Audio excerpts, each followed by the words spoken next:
स्वागत है। भारतीय बाजार में भारी बिकवाली का दबाव, कहां पर होगी क्लोजिंग, वो एक क्रूशल सवाल है। उसी के जवाब देने की कोशिश करेंगे आज, लेकिन पहले हेडलाइंस। नतीजों के बाद एचडीएफसी बैंक में 3.5 साल की सबसे बड़ी गिरावट। निफ्टी की 375 पॉइंट से ज़्यादा की गिरावट में एचडीएफसी बैंक का 200 पॉइंट्स का योगदान। सेंसेक्स भी 1300 पॉइंट नीचे। बैंक निफ्टी 1800 पॉइंट टूटा। दूसरे बैंक शेयरों पर दबाव। आज की गिरावट में मेटल शेयरों की भी चमक घटी। सेल टाटा स्टील, हिंडाल्को और जिंदल स्टील के साथ नाल्को जैसे स्टॉक्स 4% टूटे।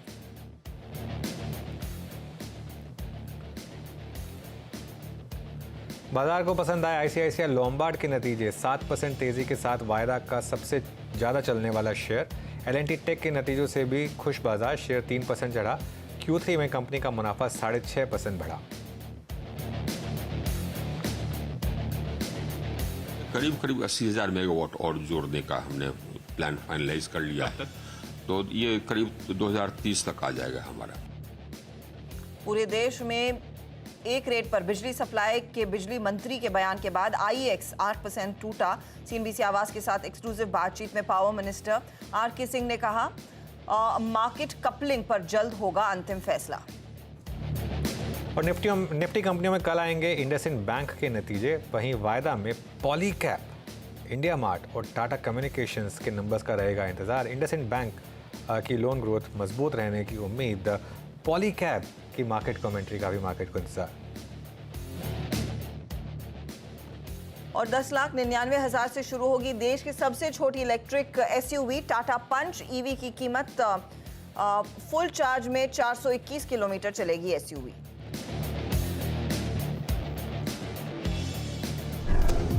तो 18,500 पर हमने एक लॉन्ग कॉल लिया था मार्केट में, जब एफआई का लॉन्ग एक्सपोजर एकदम 10% 12% पर आ गया था।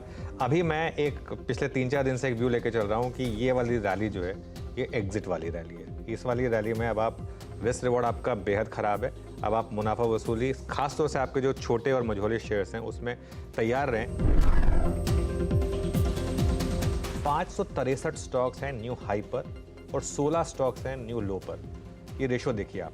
जब भी ये 600 के करीब मामला आता है, न्यू हाई का मार्केट में टॉप बनता है अगले एक महीने के अंदर। और जब भी ये 500 स्टॉक्स 600 स्टॉक 52 वीक लो के करीब आते हैं, मार्केट में बॉटम बनता है।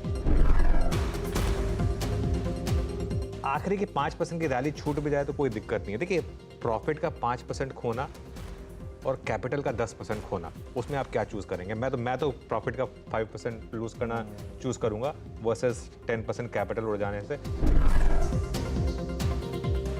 पिछले 3 महीने में पहली बार मैं ये, और विद फुल रिस्क कि मैं बहुत गलत जा सकता हूँ और कल हो सकता है कि वाकई में ये पूरी की पूरी ट्रेड जो है उल्टी पड़ जाए, लेकिन पहली बार 3 महीने में मैं कह रहा हूँ कि एक निफ्टी पर एक शॉर्ट ट्रेड ट्राई करिए और आज के हाई का स्टॉप लॉस। ओके, चलिए देखिए, थोड़ा सा एक कॉशन का व्यू था और मार्केट में प्ले आउट हुआ। ऑब्वियसली मार्केट को एक ट्रिगर चाहिए था, वो एचडीएफसी बैंक ने प्रोवाइड किया। हैंड ऑन हार्ट ये नहीं पता था कि एक ही दिन में मार्केट इस तरीके से गिर जाएगा, लेकिन खैर ये मार्केट इस तरीके से करती है। मेरे ख्याल से 6 महीने का पैसा कई लोगों का आज एक ही दिन में उड़ गया होगा। ये मार्केट खैर इसी तरीके से जब रिएक्ट करता है तो अपसाइड डाउनसाइड दोनों में इसी तरीके से रिएक्ट करता है। अगले 1.5 घंटे में बात करेंगे फिर कि क्या मार्केट में एक करेक्शन की शुरुआत हुई है, एचडीएफसी बैंक में आपको क्या करना चाहिए, बाकी स्टॉक्स जो रिएक्ट कर रहे हैं, Kotak Mahindra bank, ICICI bank, उनमें क्या करें, इंडसइंड बैंक में नंबर से पहले क्या करें, आईएक्स पर जो आज मूव बना है उस पर क्या करें, इन सब चीज़ों पर बातचीत होगी। उससे पहले मार्केट का एक बेसिक सेटअप आपको मैं बता देता हूँ। और क्लियरली एक तगड़ा झटका मेरे ख्याल से रीसेंट मेमोरी में शायद ये सबसे तगड़ा झटका लगा है, और उसका कारण एचडीएफसी बैंक, क्योंकि मुझे याद नहीं लास्ट टाइम एचडीएफसी बैंक कब गिरा था इस तरीके से। ये ऑलमोस्ट सिमिलर है हजता, जब मैंने अपना करियर की शुरुआत की थी तो एक दिन इन्फोसिस इस तरीके से गिरा था 2004 में, जब वो उसके नंबर्स ख़राब आए थे। ये मुझे उस दिन की याद दिला रहा है, क्योंकि मार्केट का सबसे इन्फ्लुएंशियल स्टॉक और 7.5% एक ही दिन में गिर गया, और उसी ने पूरा का पूरा बैंक निफ्टी की करेक्शन को लीड किया।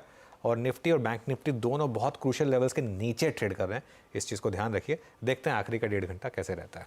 अनुज, फिर सवाल यही है, कंसिडरिंग कॉशन था एंड मैं बस उम्मीद कर रही हूँ कि आवाज के दर्शकों को इतना नुकसान नहीं होगा, क्योंकि हम पिछले 1-2 दिन से कह रहे हैं कि थोड़ा सा सतर्क रहिए, ऊपरी लेवल्स पर बिकवाली करके चलें। आज के क्लोज के लिए क्या लेवल इंपॉर्टेंट होगा दोनों निफ्टी और निफ्टी बैंक में, कंसिडरिंग आज तो बैंक निफ्टी की एक्सपाइरी भी? बिल्कुल हर्षदा, वैसे कल ना मेरे को जब हमने क्लोजिंग में एक व्यू लिया था कि शॉर्ट कैरी करके जाएं, जी हाँ, मेरे को बिल्कुल अंदाज़ा नहीं था कि HDFC बैंक इस तरीके के नंबर्स लाएगा, और ना ही बिल्कुल ऐसा अंदाज़ा था कि मार्केट आज ही इतना ज़्यादा आपको डाउन टिक दे देगा। लेकिन वो बस टेक्सचर बता रहा था कि एक शॉर्ट का मार्केट बन रहा है। मार्केट में अभी करना क्या आपको, देखिए लॉन्ग्स बनाने में जल्दबाजी बिल्कुल नहीं करनी इस मार्केट में।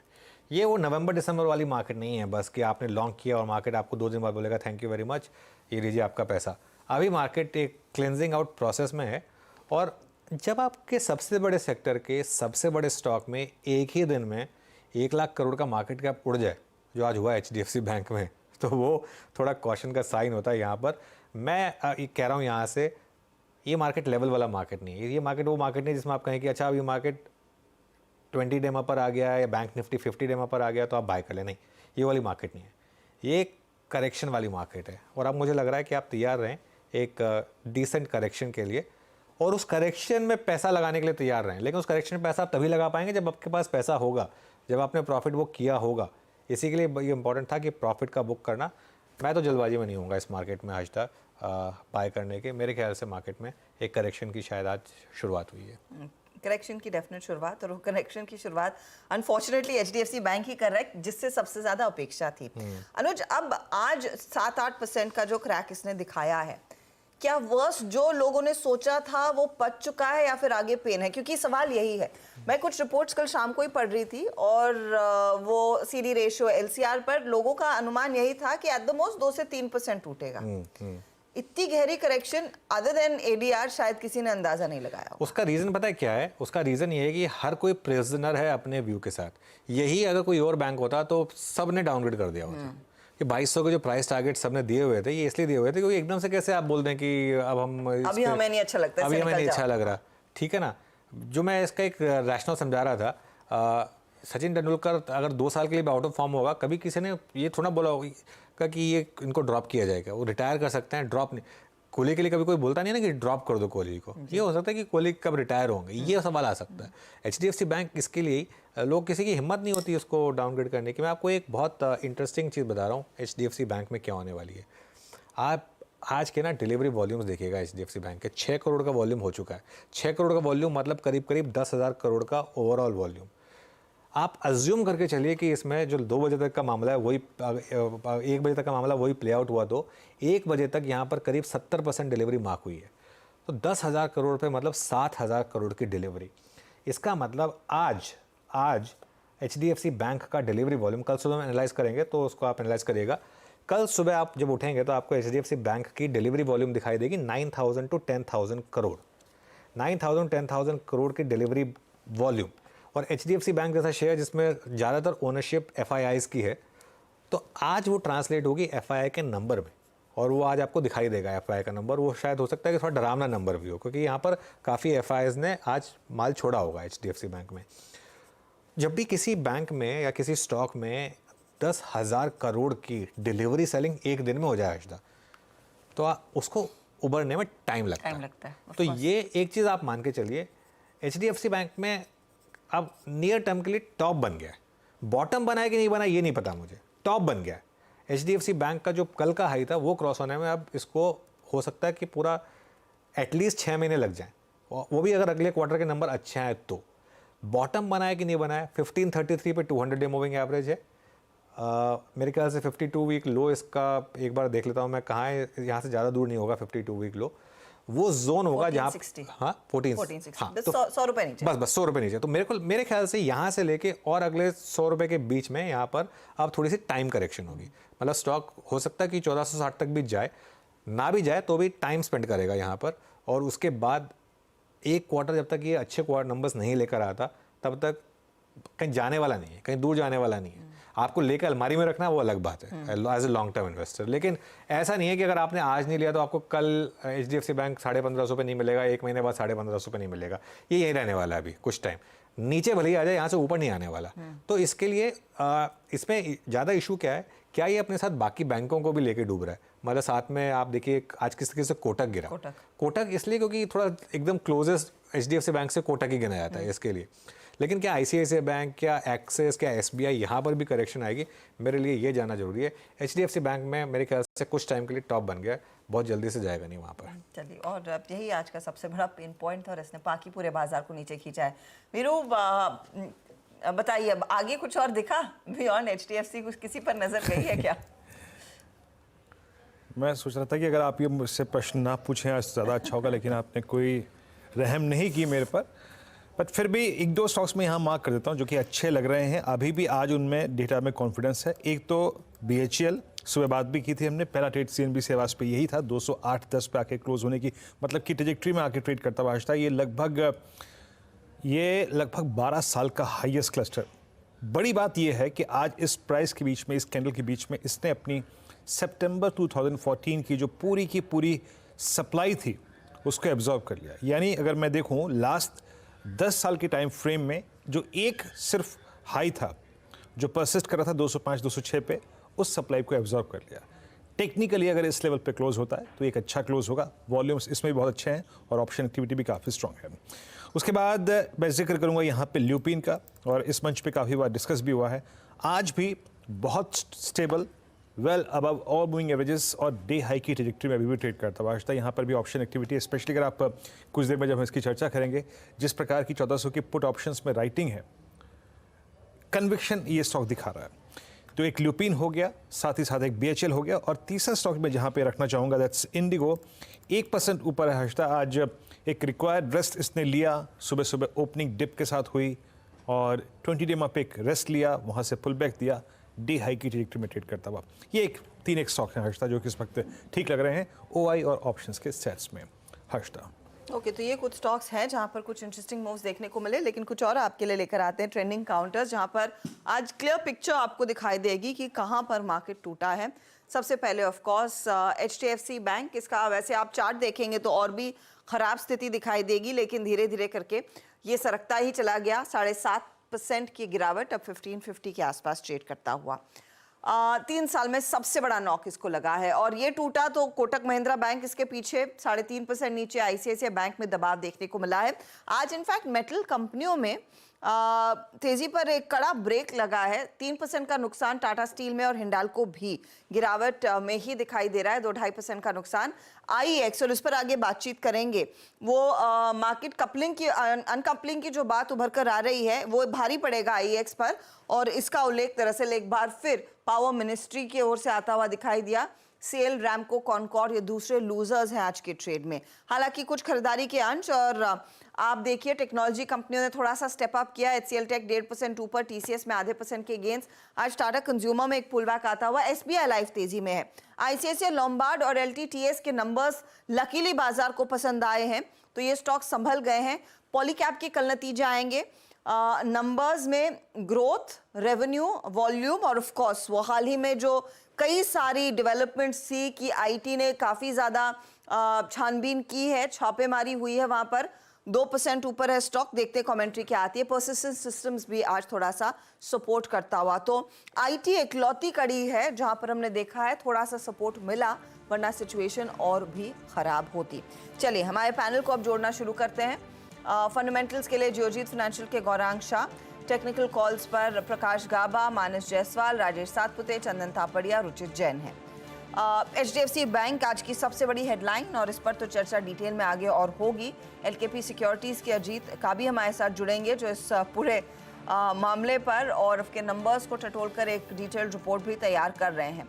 230 पर यतिन को जोड़ेंगे। IEX में क्या कुछ हो सकता है आगे, उसकी बातचीत होगी। 245 पर कल आने वाले नतीजे फोकस में। इंडसइंड बैंक, पॉलीकैब जैसे स्टॉक्स पर बात होगी।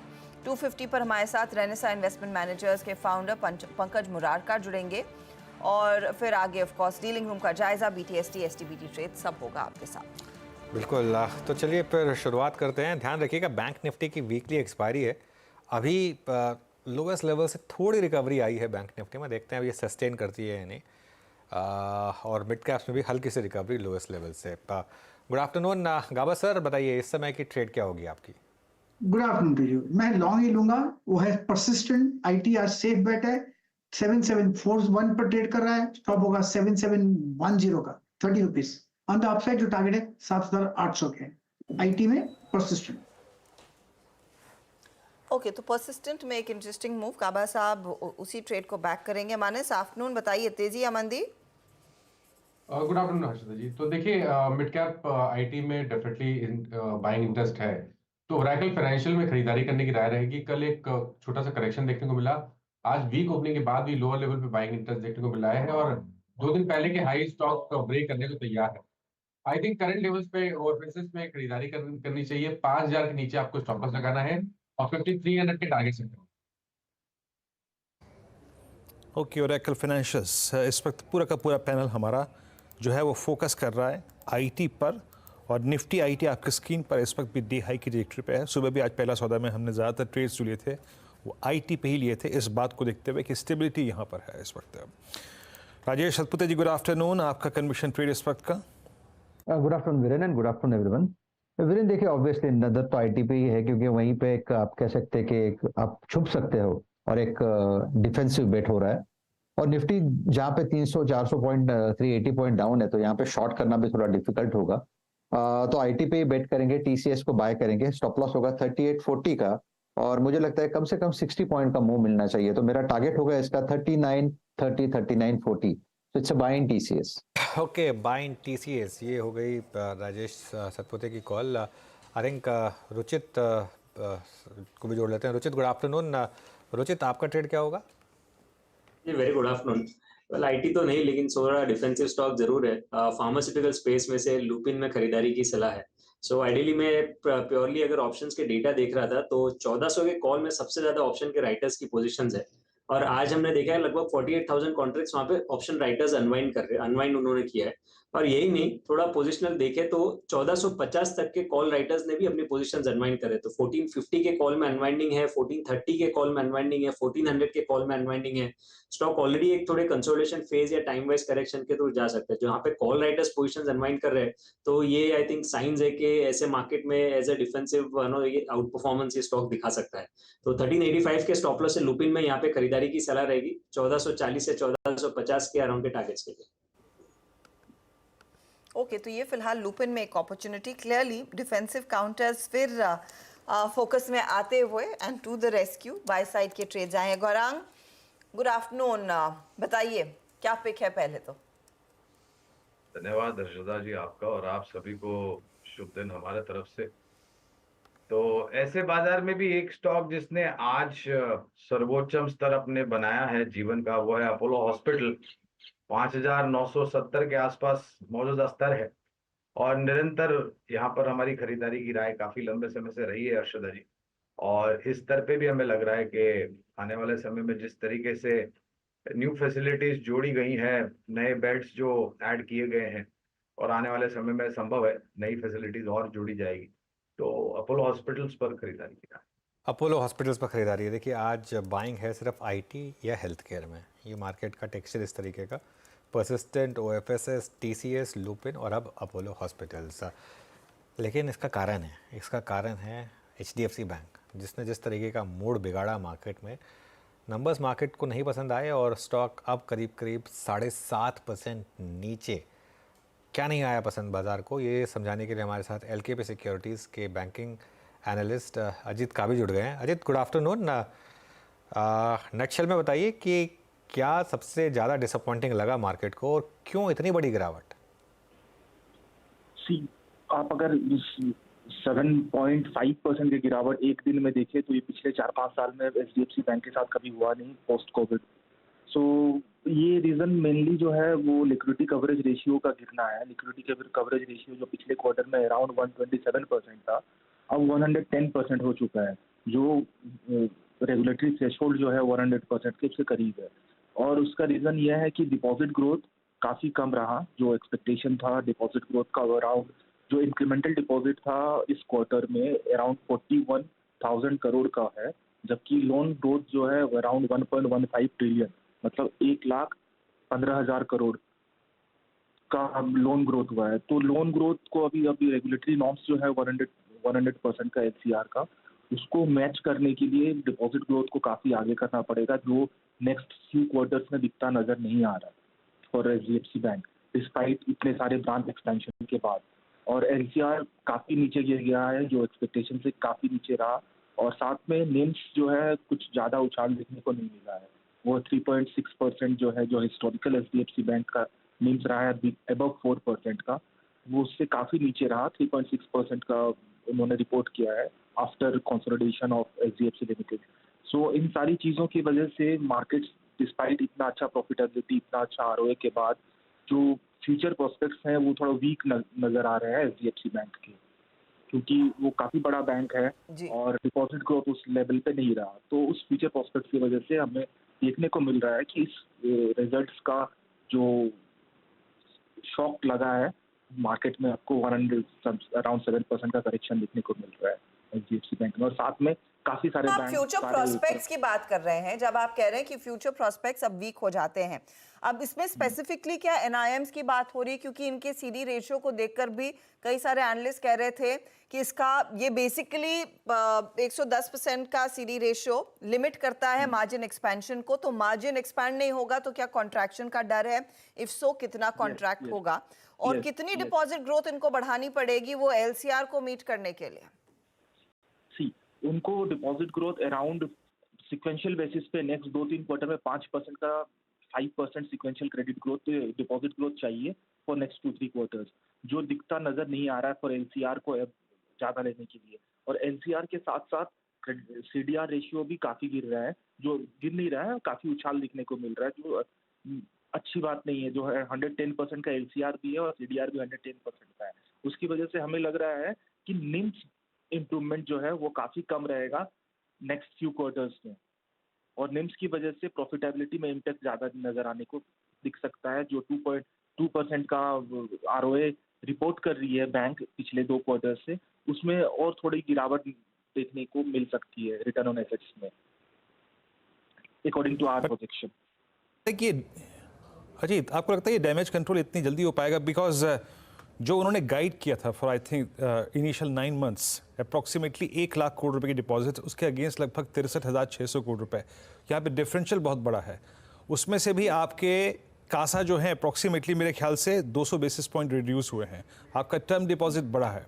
तो आपको लगता है कि अगले 2 क्वार्टर्स के लिए थोड़ा सा मार्जिन पिक्चर्स और डिटोरिएट हो जाएगी यहाँ से?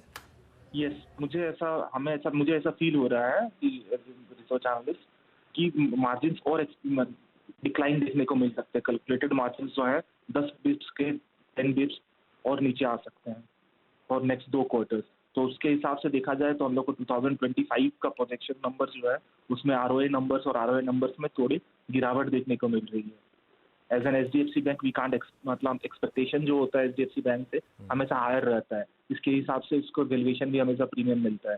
पर वो सारी चीजें पिछले नेक्स्ट फ्यू क्वार्टर्स के लिए देखने को मिल नहीं रही है एचडीएफसी बैंक की।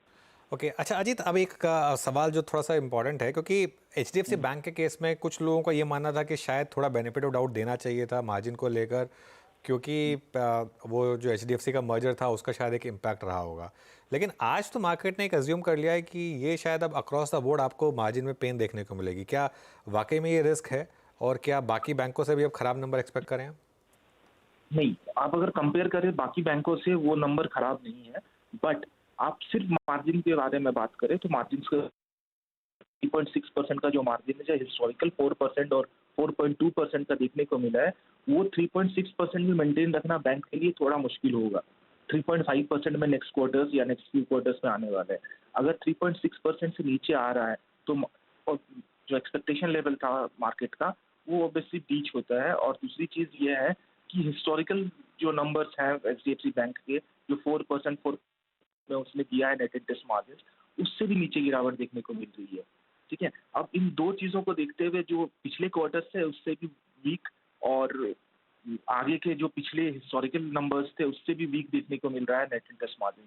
सो अगर नेट इंटरेस्ट मार्जिन जो अभी का करंट इन्वेस्टमेंट बेसिस है पूरे मार्केट में because of rate hikes and बहुत सारे एनसीएलआर रीप्राइसिंग का, उसके बाद उन सब चीजों को देखते हुए जो नेट इंटरेस्ट मार्जिन जो सबसे इम्पोर्टेंट सेक्टर है अभी, उस पर गिरावट देखने को मिलती है। जबकि उसके बाकी सारे बैंक्स जो आप देखेंगे उसके जो ICICI और एक्सिस बैंक जो है वो काफी अच्छा परफॉर्म कर रहे हैं इस HDFC बैंक का जो मार्जिन है वो लगभग आ चुका है PSU बैंक के मार्जिन के साथ, मतलब 3.5%, 3.4% जो PSU बैंक रिपोर्ट करती है। तो लगभग उस तरह के मार्जिन में उस तरह HDFC बैंक को वो वैल्यूएशन के लिए मार्केट थोड़ा डिसअपॉइंट है, इसलिए 7% का एक दिन में गिरावट देखने को मिला है। और होपफुली कल से रिकवर कर जाए, बट मैं यही पूछने वाली थी कि रिकवरी के कुछ आसार है या नहीं, या फिर आज के रिकवरी, हाँ, और इस पर रिकवरी के कॉल आसार क्या है, रहेगा? रिकवरी आप इन लेवल्स पर खरीदने को तैयार हैं या फिर अभी भी वो व्यू नहीं आया? हमारा एक साल का टारगेट प्राइस जो है, जो पिछले क्वार्टर के पिछले दिन के 1679 में जब बंद हुआ था HDFC बैंक, तो हमारा टारगेट था अराउंड 1750, बहुत ही कम 7-8% का हम लोगों ने टारगेट दिया था, मतलब 7% का अपसाइड। तो अब इस मामले में देखते हुए आज 7% गिरने के बाद वो अपसाइड लेवल थोड़ा बढ़ जाता है, बट अभी भी मेरे हिसाब से बैंक सारे इन्वेस्टर्स को थोड़ा कॉशियस रहना जरूरी है फॉर HDFC बैंक। मतलब आप बिल्कुल सिर्फ कॉशियस हैं या फिर कॉशियसली ऑप्टिमिस्टिक हैं अजीत? देखा जाए तो कॉशियसली ऑप्टिमिस्टिक हूँ, क्योंकि HDFC बैंक सबसे बड़ा बैंक है और having the highest weightage in the Nifty banks, ठीक है। सो उस सारे चीजों में देखते हुए मैं कॉशियसली ऑप्टिमिस्टिक हूँ। आई सी 10-12% का और रुझान देखने को मिल सकता है एक साल का टारगेट प्राइस में हमें। बहुत बहुत शुक्रिया आज हमारे साथ जुड़ने के लिए और हमसे बात करने के लिए, थैंक यू सो मच। तो चलिए, ये बात हो गई इस समय HDFC बैंक पर। स्टॉक अभी भी डे लो पर और ये सॉरी अनुज, ये कॉशियसली ऑप्टिमिस्टिक ना दिल बहलाने का ख्याल है, ये बैन हो जाना चाहिए ये टर्म। ये मतलब ये या तो आप कॉशियस हैं या ऑप्टिमिस्टिक हैं, मतलब आप दोनों नहीं हो सकते। हम फेंस सिटर्स हैं ना। हाँ, वीरू कुछ कह रहे हैं, फिर मैं आता हूँ उसके ऊपर। हाँ, मैंने जानबूझ के ये पूछा क्योंकि सबसे ज्यादा कंफ्यूजन इसी वर्ड ने क्रिएट किया हुआ है। एक्चुअली मैं पूछना चाहता था कि कॉशियस आप HDFC बैंक पे हैं तो ऑप्टिमिस्टिक किस पे हैं? क्योंकि उन्होंने सारे बैंक्स को अभी अगर आप देखें थोड़ा अलर्ट किया, तो मैं पूछना अल्टीमेटली चाहता था कॉशियस अगर आप HDFC बैंक पे हैं तो ऑप्टिमिस्टिक किस पे? बिल्कुल वीरू, हालांकि ये वर्ड काफी दुविधापूर्ण है। हाँ बिल्कुल, कॉशियसली ऑप्टिमिस्टिक जो है ना, देखिए मैं कॉशियस हूँ या ऑप्टिमिस्टिक, दोनों नहीं हो सकता। मतलब खैर एनीवे, ये ऐसा नहीं है कि सिर्फ इन्होंने कहा, बहुत लोगों का ये हुआ। और अगेन हरदम में फिर वही बात कि एक साल में अभी भी व्यू यही है कि 10 से 12% स्टॉक चलेगा, ठीक है ना। क्योंकि क्या होता है ना, हम एक्सपेक्ट नहीं करते कि HDFC बैंक इस तरीके से डीरेट करेगा और हमको एक ही दिन में 8% पीछे ले आएगा हमारे प्राइस टारगेट से, और इसके लिए हम होप रखते हैं। और जैसे क्या होप है कि कल से चलना शुरू हो जाएगा शायद, ये सब मेरे ख्याल से होप्स मार्केट में खैर कम ही चलती हैं। गौरांग, आप कॉशियस हैं, ऑप्टिमिस्टिक हैं? भाई अब मैं वही सुन रहा था, मैं सब वार्तालाप और सवाल पूछने का ढंग जो हमारे वीरेंद्र भाई साहब का है वो बहुत ही अजीब लिया। ये शब्दों में पेल देते हैं कभी कभी लोगों को, वाले को पता भी नहीं चलता कि वो पेल दिए गए। लेकिन आपके प्रश्न का उत्तर देते हुए हम एग्रेसिवली ऑप्टिमिस्टिक है HDFC बैंक के ऊपर, और ये सभी चीज समीकरण, टिप्पणियां, आंकड़े देखने के बावजूद हमने हमारा लक्ष्य 2000 का रखा हुआ है। और आज जो 6.5 करोड़ का वॉल्यूम हम देख रहे हैं, मेरे ख्याल से अगर मेरी गिनती सही है तो किसी ने माल बेचा है तो सामने किसी ने लिया भी है इस भाव में। तो हमें तो लग रहा है कि ये बहुत बड़ा मौका है। मैं तो ये तक कहूंगा अनुज भाई कि अगर कोई मौका ढूंढ रहा था HDFC बैंक में निवेश करने के लिए, और ये करेक्शन तो ये जो हम देख रहे हैं करीबन 7% का ऊपर का करेक्शन, 8% के आसपास, ये खरीदारी का बहुत बड़ा मौका है। अगर किसी ने ऊपरी स्तर पर लिया है तो इस स्तर पर और जुड़े। और देखिए, एक चीज से मैं क्लियर कर दूं, जो गौरांग जी ने भी बात कही और जो क्वेश्चन पूछा गया था वो सिर्फ थोड़ा सा उसमें एक हंसी मजाक का तड़का जुड़ा है। बाकी पूरी रिस्पेक्ट है एनालिस्ट को और उनके व्यू को। ऐसा नहीं है कि उस चीज़ को लेकर कुछ हमने हंसी मजाक किया है, लेकिन हाँ बस ये है कि इस समय थोड़ा सा मार्केट में कन्फ्यूजन है, और क्योंकि HDFC बैंक है इसके लिए बहुत आसानी से लोग सेल नहीं बोल पाते हैं, ये भी एक फैक्ट है। वैसे गावा सर, आपके तो पोर्टफोलियो में ये स्टॉक, आप तो खैर आपको कुछ फ़र्क नहीं पड़ेगा क्योंकि आपकी कॉस्ट तो बहुत कम रही होगी, लेकिन आज और ऐड कर रहे हैं क्या पोर्टफोलियो में? गाबा सर अनम्यूट करिए ना। सॉरी वेरिएबल कॉस्ट जीरो है, लेस देन जीरो, तो मुझे फर्क थोड़ा भी नहीं पड़ता। लेकिन मैं ऑप्टिमिस्टिक हूँ, शॉर्ट टर्म में कॉशियस हूँ, बिल्कुल नीचे आएगा। एक्चुअली जो बार बना हुआ है, आज का बार बना हुआ है, मंथली बार पर देखेंगे तो एक रिवर्सल बार है रेसिस्टेंस जोन पर। इसका मतलब इसको हम रिस्पेक्ट करना चाहिए और लो लेवल देखना चाहिए। लेकिन जो 1460 जो लो है वो भी बहुत स्ट्रांग लो है। अगर 1460 टूट जाता है आते दिनों में तो काफी गिरावट आ सकती है 1320 तक, वो सपोर्ट है। लेकिन मुझे लगता है 1460 होल्ड करना चाहिए।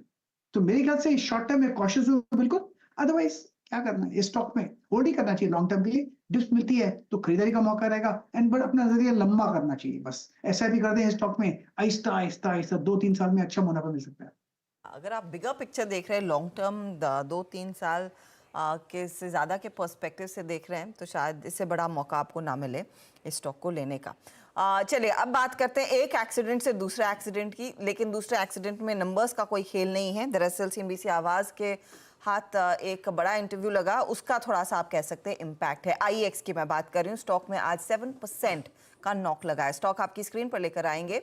दरअसल सीएनबीसी आवाज़ से एक्सक्लूसिव बातचीत में पावर मिनिस्टर सिंह साहब ने खुद कहा है कि मार्केट कपलिंग पर जल्द ही अंतिम फैसला आता हुआ दिखाई देगा और पूरे देश में एक रेट पर ही होगी बिजली की सप्लाई।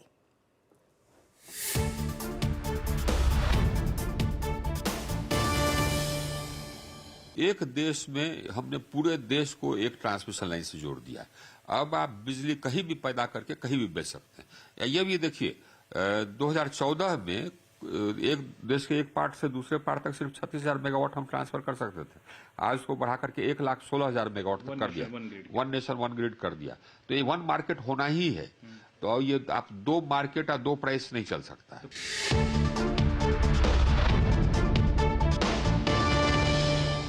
बिल्कुल, और देखिए यही वो कारण, वो बाइट थी जिसकी वजह से आईएक्स में आज आपने इतनी बड़ी गिरावट देखी। अब तो इनफैक्ट सर्किट की तरफ बढ़ रहा है स्टॉक का 9%।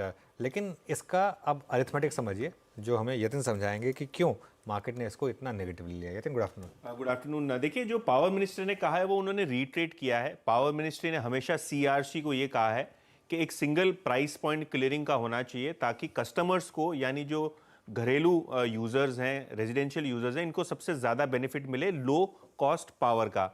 अगर हम मार्केट कपलिंग की बात करें तो मार्केट कपलिंग क्या होता है कि मार्केट कपलिंग अगर लागू हो गया, जो सीआरसी ने अभी डिस्कशन पेपर लगाया है, तो इसके अंदर कोई भी एक्सचेंज हो, कोई भी जगह पे आप ट्रेड कर रहे हो, एक एग्रीगेटिंग एजेंसी होगी, एक जो नोडल एजेंसी होगी, वो सभी एक्सचेंजेस का एक सिंगल क्लियरिंग प्राइस बनाएगी। अब इसमें आईएक्स को क्या होता है, जैसे कि आप जानते हैं आईएक्स का 80% से ज़्यादा का मार्केट शेयर है पावर ट्रेडिंग में। और अगर मैं ये कह देता हूं कि एक सिंगल प्राइस पे पावर की क्लियरिंग होगी, तो मैटर नहीं करता कि आप आईएक्स पे ट्रेड करिए, एचपीएक्स पे ट्रेड करिए और कोई इलेक्ट्रिसिटी एक्सचेंज पे ट्रेड करिए, क्योंकि क्लियरिंग प्राइसेस सभी एक्सचेंजेस पे सेम है। जहां सबसे लोएस्ट कॉस्ट पे आपका ट्रेड होगा, वहां आपको कस्टमर दौड़ता हुआ दिखाई देगा, या जो स्टेट इलेक्ट्रिसिटी कॉर्पोरेशन है, बोर्ड्स हैं, पावर कंपनीज है, वो वहां चली जाएंगी। तो ये मार्केट कपलिंग अगर लागू हो गया तो आईएक्स के वॉल्यूम्स पे असर होना तय है।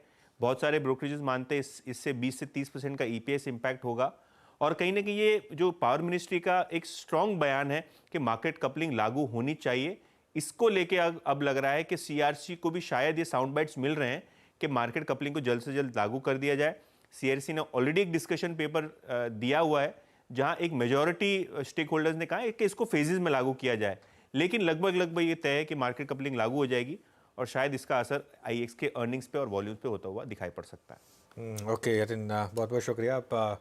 और आईएक्स एक ऐसा स्टॉक जो काफ़ी समय से एक्चुअली अंडर परफॉर्म भी कर रहा है। इसके पीक से मेरे ख्याल से हाफ है ये स्टॉक इस समय। गौरांग जी, आपका क्या व्यू होगा आईएक्स पर?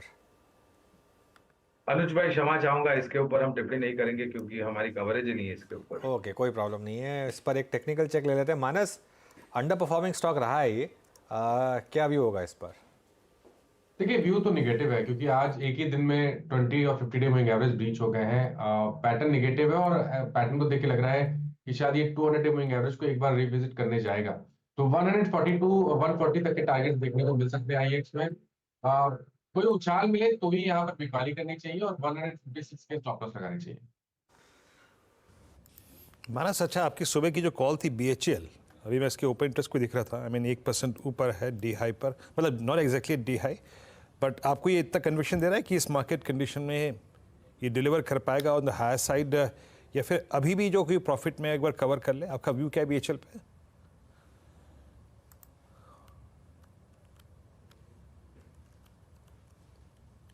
देखिए BHL पे मॉर्निंग में जो रिकमेंडेशन दिया गया था उसमें 215 रुपए के टारगेट मेंशन किए गए थे, 213 रुपए के हाइक बने और उसके बाद स्टॉक सस्टेन नहीं हो पाया। मेरा समझना है कि अगर आपने लॉन्ग पोजीशन बनाई थी और प्रॉफिट नहीं बुक किया है तो एक बार वहां से आपको निकलना बेहतर रहेगा। बिल्कुल, देखिए प्रॉफिट्स बुक करना बहुत ज़रूरी होता है और कई बार कॉल्स ग्रिप में आती हैं और एकदम प्रॉफिट ज़रूरी नहीं कि एकदम टारगेट तक जाकर ही आए। 215 का टारगेट था, 213 तक गया और वहाँ से अगर फिसलना शुरू हुआ तो ऑब्वियसली थोड़ा प्रॉफिट बुक करना चाहिए था आपको। एक और एग्जांपल देता हूँ, ACC का शेयर लेकर आइए एक बार ज़रा। आज सुबह ACC की भी बात हुई थी और देखिए ACC अब इस समय अब यही स्टॉक डे लो पर आ गया। तो ये कई बार रिवर्सल्स भी आ जाते हैं स्टॉक्स में, जिसका आपको ध्यान रखना होता है। लेकिन मेरी नज़र जा रही है अब कुछ और स्टॉक्स पर। निफ्टी बैंक अब एक बार फिर एकदम डे लो की तरफ बढ़ता हुआ। काफ़ी बैंक्स हैं जहाँ पर अब सेलिंग प्रेशर है। एक बार सिटी यूनियन बैंक लेकर आइए। हालांकि उसका बैंक निफ्टी पे कोई इम्पैक्ट नहीं है, लेकिन फिर भी in terms of banking stocks there is clearly some pressure, तो वो स्टॉक लो पर। और एक स्टॉक अब लेकर आइए, रिलायंस इंडस्ट्रीज़। आज सुबह रिलायंस ने एक बार उम्मीद जगाई थी कि शायद संभाल लेगा वो निफ्टी को, लेकिन हजता अब रिलायंस भी डे लो पर आ गया और उसने भी काफ़ी प्रेशर डाला मार्केट के ऊपर, क्योंकि सुबह ये इकलौता स्टॉक था जो निफ्टी को एटलीस्ट कुछ सपोर्ट प्रोवाइड करा था। पर निफ्टी का कॉन्ट्रीब्यूशन लेकर आएंगे मेरे ख्याल से अब HDFC बैंक के बाद सेकंड नंबर पर रिलायंस आ गया होगा, जो एक समय पर इकलौता स्टॉक था जो सपोर्ट कर रहा था। आ गया उसमें तीसरे नंबर पर आ गया HDFC बैंक, फिर ICICI बैंक और फिर रिलायंस। काफ़ी इम्पैक्ट। तो प्रेशर तो इनफैक्ट आज सुबह में वो रिलायंस और ITC से भरोसा था कि शायद ये संभाल लेंगे। ITC ने ज़्यादा कुछ किया नहीं, रिलायंस ने ऊपरी लेवल से अपनी ऑफ कोर्स गेन्स अब गवा रहा है, बस टेक्नोलॉजी बचा है जहाँ पर अभी भी थोड़ा सा रिस्पाइट मिल रहा है। एक दो और काउंटर्स आपकी स्क्रीन पर लाते हैं जहाँ पर कुछ कुछ ट्रेड्स बने हैं। गौरांग, ये मिड कैप IT, जैसे हमारे जानकारों ने भी परसिस्टेंट की बात की, OFSS की बात की टेक्निकली, लेकिन IT में इस समय आपका स्टांस क्या रहेगा? क्योंकि LTTS के नंबर्स ओके हैं, बाकी सब कंपनियों का पूरा चिट्ठा सामने आ चुका है। आउटलुक को लेकर विप्रो के साथ हमने देखा ही है क्या हुआ है। तो हमने पिछले कई तिमाहियों से देखा है कि मिड कैप IT ने न तो सिर्फ नतीजे आंकड़े बेहतर लेके आए दिग्गज IT की तुलना में, लेकिन निवेशकों की जो पूंजी है उसमें भी अगर आप तुलना करें मिड कैप IT और दिग्गज IT कंपनियों की, तो मिड कैप IT ने ज्यादा मुनाफा कमा के दिया है। और इस बारी भी हमें लग रहा है कि शायद ये जो सिलसिला है, अंतर जो है नतीजों में दिग्गज के बनस्पत मिड कैप IT, तो मिड कैप IT आपको ज्यादा परफॉर्म करता हुआ नजर आएगा। LTI, Mindtree, Persistent Systems, Coforge, L&T Technologies, KPIT Tech, Tata Elxsi, Cyient limited, ये सभी पर हमारी कवरेज है। तो मिड कैप IT में शायद एक अपॉर्चुनिटी है तेजी की पोजीशंस लेने की। अच्छा, एक और पॉकेट जो दरअसल थोड़ा सा सपोर्ट देने की कोशिश कर रहा है, उसमें है आपके ये इंश्योरेंस से जुड़ी हुई कंपनियां। अब ICICI लॉम्बार्ड पर रिएक्शन अच्छा है, लेकिन रुचित अगर आपकी नज़र SBI लाइफ पर गई हो तो वहां पर भी कुछ ट्रैक्शन देखने को मिला है। क्या कुछ ट्रेड लेने के पक्ष में हैं आप? आई थिंक एक रिलेटिव आउट परफॉर्मेंस एक्सपेक्ट कर सकते हैं कि अगर मार्केट्स फॉल होगा तो शायद इन स्टॉक्स में ज्यादा बड़ा फॉल अब नहीं नजर आएगा, क्योंकि SBI लाइफ जैसे काउंटर्स पिछले एक महीने में ऑलरेडी हायर लेवल से करेक्शन आ गया है। अगर आप देखेंगे तो 12 दिसंबर को ये स्टॉक ने 1480 1490 के एक तकरीबन वहां पे हाई बनाया था, उसके बाद एक करेक्टिव फेज रहा और स्टॉक का 100 EM एक अच्छा सपोर्ट बन गया है। सो मेरे हिसाब से अगर आप जस्ट रिलेटिव आउट परफॉर्मेंस को चेस करना चाहते हैं तो SBI लाइफ में खरीदारी कर सकते हैं, लेकिन 1380 के नीचे स्टॉप लॉस रहेगा, जो आज का लो है उसके नीचे स्टॉक का स्टॉप लॉस होना चाहिए, और 1480 1490 ये इमीडिएट हर्डल रहेगा जो हाई लेवल्स पे फिर से एक्सपेक्ट कर सकते हैं। ओके, अच्छा एक बार ज़रा बैंक निफ्टी की बात कर लेते हैं। बैंक निफ्टी में मैं एक चीज़ देख रहा था कि अब हम ऑलमोस्ट 2000 पॉइंट के डिक्लाइन पर आ रहे हैं, 1880। सो 1500 पॉइंट का एक्सपेक्टेशन था आज तक, लेकिन अब ये उसको भी क्रॉस कर रहा है और ऑलमोस्ट 2000 की तरफ बढ़ रहा है। यहाँ पर मैं एक चीज़ देख रहा था, 46200 के पुट, 46200 के पुट एक बार लेकर आइए। ऑब्वियसली ये जो प्रीमियम है वो, क्योंकि कल तो बिल्कुल ज़ीरो था ऑलमोस्ट, इसके लिए इस तरीके का मूव आया है। लेकिन यहाँ पर अभी भी 75 लाख शेयर्स का ओपन इंटरेस्ट है और 40 रुपीज़ ये यहाँ पर प्राइस है। 46,255 पर हैं हम। अगर ये 46,150, 46,140 अगर इसने ब्रीच करना शुरू किया तो मुझे लग रहा है काफ़ी दिक्कत आ सकती है, कि काफ़ी लोग शायद अभी भी ये सोच रहे हैं कि बस जितनी गिरावट होनी थी वो हो चुकी है, एक्सपायरी डे है और पता नहीं मार्केट को नीचे सपोर्ट मिलेगा या नहीं मिलेगा। उसके बाद 46,000 की पुट, वहाँ पर भी काफ़ी बिल्डअप है, वहाँ तो इनफैक्ट 1 करोड़ का ओपन इंटरेस्ट बिल्डअप है 46,000 पर। लेकिन मेरे ख्याल से 46,200 की पुट इंटरेस्टिंग रहेगी अगर आप इसके नीचे ट्रेड करना अगर आपने शुरू कर दिया तो देखते हैं। एक बार कोटक महिंद्रा बैंक का चार्ट देखते हैं इंट्राडे। सुबह काफ़ी गिरावट थी कोटक महिंद्रा बैंक में और अभी थोड़ी सी लोअर लेवल से हल्की सी रिकवरी आई है, बहुत मार्जिनल रिकवरी है, लेकिन वो आपको कैंडलस्टिक में दिखाई देगी। तो थोड़ी सी रिकवरी यहाँ पर कोटक महिंद्रा बैंक में 1785 पर। गौरांग, कोटक पर कोई व्यू आप? देखिए अनुज भाई, Kotak Mahindra bank, HDFC bank और इंडसइंड बैंक, ये 3 बैंक ऐसे हैं जो बाकी अन्य जो बड़ी निजी क्षेत्र की बैंक है उसकी तुलना में चले नहीं है। तो एचडीएफसी बैंक पर तो हमने राय दे दी है। कोटक महिंद्रा बैंक पर 2250 का लक्ष्य है।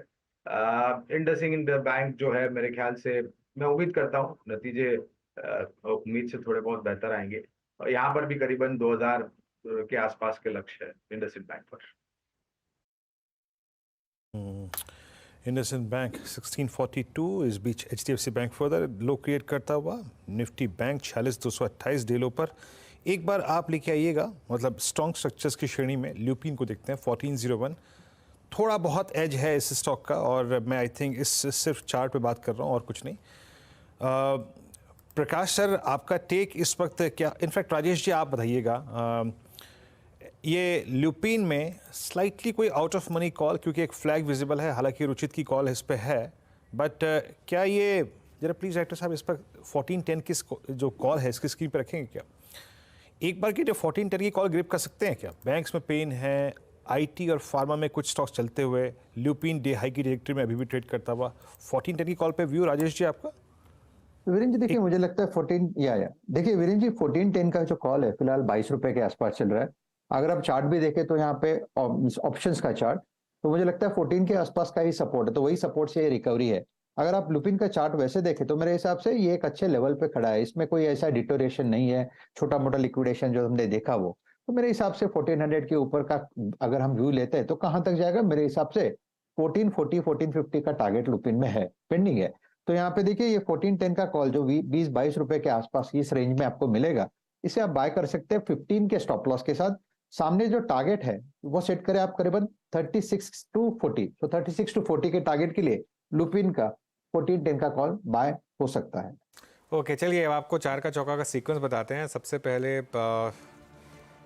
सस्ता ऑप्शन लेंगे मानस जायसवाल से, उसके बाद एफएनओ सुपरस्टार राजेश सातपुते देंगे, प्रकाश कावा सर से आज चार्ट का चमत्कार लेंगे और गौरांग शाह आज लेकर आएंगे मिड कैप फंड। आप एक बार स्टॉक्स लेकर आइए, प्रीकॉल और मिंडा कॉप के स्टॉक्स हर्षदा। और मिंडा कॉप प्रीकॉल में एक प्रीकॉल में ब्लॉक हुआ जिसमें जो CNBC TV 18 पर न्यूज़ फ्लैश हो रही है उसमें ये कहा जा रहा है अपेरेंटली कि मिंडा कॉप और एक PE इन्वेस्टर है उन्होंने शायद सेल किया है।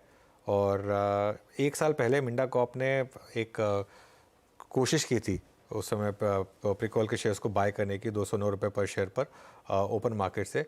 और Jan 4 को एक जो आया था CCI का, जो एक प्रीकॉल कह रहा था कि CCI का प्राइमा फेसी ये था कि प्रपोज मर्जर जो होगा वो काफ़ी एडवर्स होगा इसका इम्पैक्ट। तो मेरे ख्याल से ये शायद अब एक नहीं हो रहा और इसीलिए शायद मार्केट मिंडा कॉप को रिवॉर्ड कर रहा है।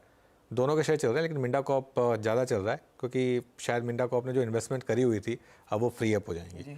तो वो पैसे बच जाएंगे और मार्केट को वैसे ही एक्विजिशन वगैरह ज़्यादा पसंद नहीं आते, इसके लिए मिंडा कॉप चला और करीब 3.5% की रैली आई यहाँ पर। मुझे याद है प्रीकॉल का मैनेजमेंट काफ़ी रेजिस्ट कर रहा था उस होस्टाइल टेक ओवर को। वो बिल्कुल पक्ष में नहीं थे। उन्होंने कहा था कि नहीं, हमारी बिजनेस को अपने आप ही स्केल कर लेंगे, हमें किसी निवेशक या फिर किसी तीसरी पार्टी की ज़रूरत नहीं है। और आज शायद कुछ बिकवाली मिंडा कॉप की तरफ से ही हुई है जिन्होंने वो स्टेक खरीदा था। गौरांग जी, इस पर आपकी राय? आई थिंक मिंडा आप तो ट्रैक करते आए हैं। उनो मिंडा पर इनफैक्ट खरीदारी की राय है हर्षदा जी। और हमारा मानना है कि अगर ऑटो क्षेत्र अच्छा करेगा तो जाहिर है Harshada ji, auto ancillary tyre manufacturing companies और बैटरीज भी करेंगी। तो उनो मिंडा है, सीआई ऑटोमोटिव है, बॉश है, इन सब कंपनियों पर ओईएम सेगमेंट में खरीदारी की राय। अपॉर्चुनिटी दूसरे ओईएम्स में डेफिनेटली है। चलिए सस्ता ऑप्शन लेना शुरू करते हैं। पहला ट्रेड पर आते हैं। मानस बताइए क्या है वो? देखिए यूपीएल के पुट ऑप्शन में खरीदारी करने की राय रहेगी। पुट अगर आप देखें तो लोअर टॉप्स लोअर बॉटम्स पहले से बन रहे थे, आज एक फ्रेश ब्रेकडाउन देखने को मिला है। तो यूपीएल का 550 वाला पुट ऑप्शन जो 9 रुपए 75 पैसे पर ट्रेड हो रहा है, वहां पर 5 रुपए के स्टॉप लॉस से खरीदारी करने की राय रहेगी और इस ऑप्शन में 20 रुपए के आपको टारगेट सेट करने। ओके चलिए, यूपीएल का पुट। अब चलते हैं राजेश जी के पास, एफएनओ सुपर स्टॉक के लिए। राजेश जी। अनुज जी देखिए, मेरे हिसाब से SBI card is a sell. इसमें हमारा व्यू थोड़ा नेगेटिव ही चल रहा है, लेकिन जिस तरह से आज यहाँ पे ब्रेकडाउन मिला है, ये कंफर्मेशन होता है कि यहाँ पे जो ट्रेंड रिवर्सल था वो इंटैक्ट है। तो 747 चल रहा है, 750 के नीचे हम इसे बेचने की सलाह देंगे। 760 का स्टॉप लॉस रखे और एसबीआई कार्ड का जो सपोर्ट बनता है वो 720 के आसपास है। तो इससे सेल इन एसबीआई कार्ड्स। ओके, सेल इन एसबीआई कार्ड्स। और इस भी चलते हैं प्रकाश कावासर के पास चार्ट का चमत्कार पिक करने के लिए। प्रकाश सर क्या पिक करेंगे आप? सेल, और वो है AB capital short side. Trade कर रहा है 175.25 पर, स्टॉप होना चाहिए 176.50 का, 1 रुपये 25 पैसे। डाउन साइड पॉसिबल है 173 का, स्लाइड संभावना है कि और बड़ी गिरावट आए। तो स्ट्रक्चर वीक है और सेटअप भी सही है सेल के लिए। AB capital. अच्छा, मैं एक बार मिड कैप फंडा पे आऊँ उससे पहले एक बार वो 46,200 के पुट एक बार वापस दिखा दीजिए। 46,170 आ गया अब बैंक निफ्टी पर। देखिए मैं फिर बोल रहा हूँ कि ये कई बार ऐसे होता है कि आप एक्सपेक्ट करते हैं कि नहीं एक लेवल तो होल्ड करेगा, लेकिन मार्केट जिस दिन जब गिर रहा होता है तो वो इसी तरीके से गिरता है। और वो 40 रुपये वाली पुट हर्षता अब 80 रुपये पर आ गई ऑलमोस्ट। एकदम से 5 मिनट में वो 40 वाली पुट 80 रुपये पर पहुँची। गौरांग जी, आपका मिड कैप फंडा? तो अनुज जी, मिड कैप फंडा के रूप में हमने construction material, building material, vitrified tiles बनाने वाली कंपनी जो है कजरिया सिरामिक, इसको पसंद किया है। और लक्ष्यांक के रूप में अगर आप हमें पूछते तो करीबन 1600-1650 के लक्ष्यांक निर्धारित किए हैं। अनुज भाई, ये बुनियादी तर्क के आधार पर हम राय दे रहे हैं, तो निवेश की जो समय सीमा है वो पर्याप्त होनी चाहिए। कजारिया सेरेमिक्स में एक अपॉर्चुनिटी तेजी की। चलिए सारे ट्रेड्स आपके सामने लाना शुरू करते हैं। मानस ने पहला ट्रेड दिया, यूपीएल का पुट लेने की सलाह है। बिकवाली का ट्रेड है, मंदी का ट्रेड है, ध्यान रखें। तो आप 550 का पुट लीजिए, टारगेट 20 का रहेगा, स्टॉप लॉस 5 पर लगाएंगे। राजेश सातपुते के रेडार पर एसबीआई कार्ड आया है, ये भी एक सेल साइड का ट्रेड है। 720 तक टूट सकता है स्टॉक, शॉर्ट करे तो 760 स्टॉप लॉस रहेगा। और एबी कैपिटल पर एक और सेल कॉल आता हुआ प्रकाश काबा की तरफ से। चार्ट का चमत्कार में अब तक 3 मंदी के ट्रेड्स। ये रेयरिटी है, ऐसा होता नहीं है वैसे, लेकिन वही दिख रहा है स्क्रीन पर। 173 का टारगेट काबा जी ने दिया है सेल साइड पर। गौरांग कह रहे हैं कजारिया सेरेमिक में एक मौका तेजी का रहेगा, तो वहाँ पर आप एक बाय कॉल लेकर चले। 46,166 पर अब निफ्टी बैंक, अब 40 पॉइंट ही बचे, 2000 पॉइंट तो नीचे आ ही गया। बिल्कुल हर्षदा, और मैं मतलब फिर कह रहा हूँ देखिए कई बार आपको चेज़ करना होता है। आज का दिन था पुट ऑप्शंस के थ्रू मार्केट को चेज़ करने का। और इवन वो जो 46,200 की पुट की हमने बात की थी, मेरा मेन मोटिव उसमें यही था कि लोग उसमें थोड़ा सा एटलीस्ट पैसा बना पाएँ।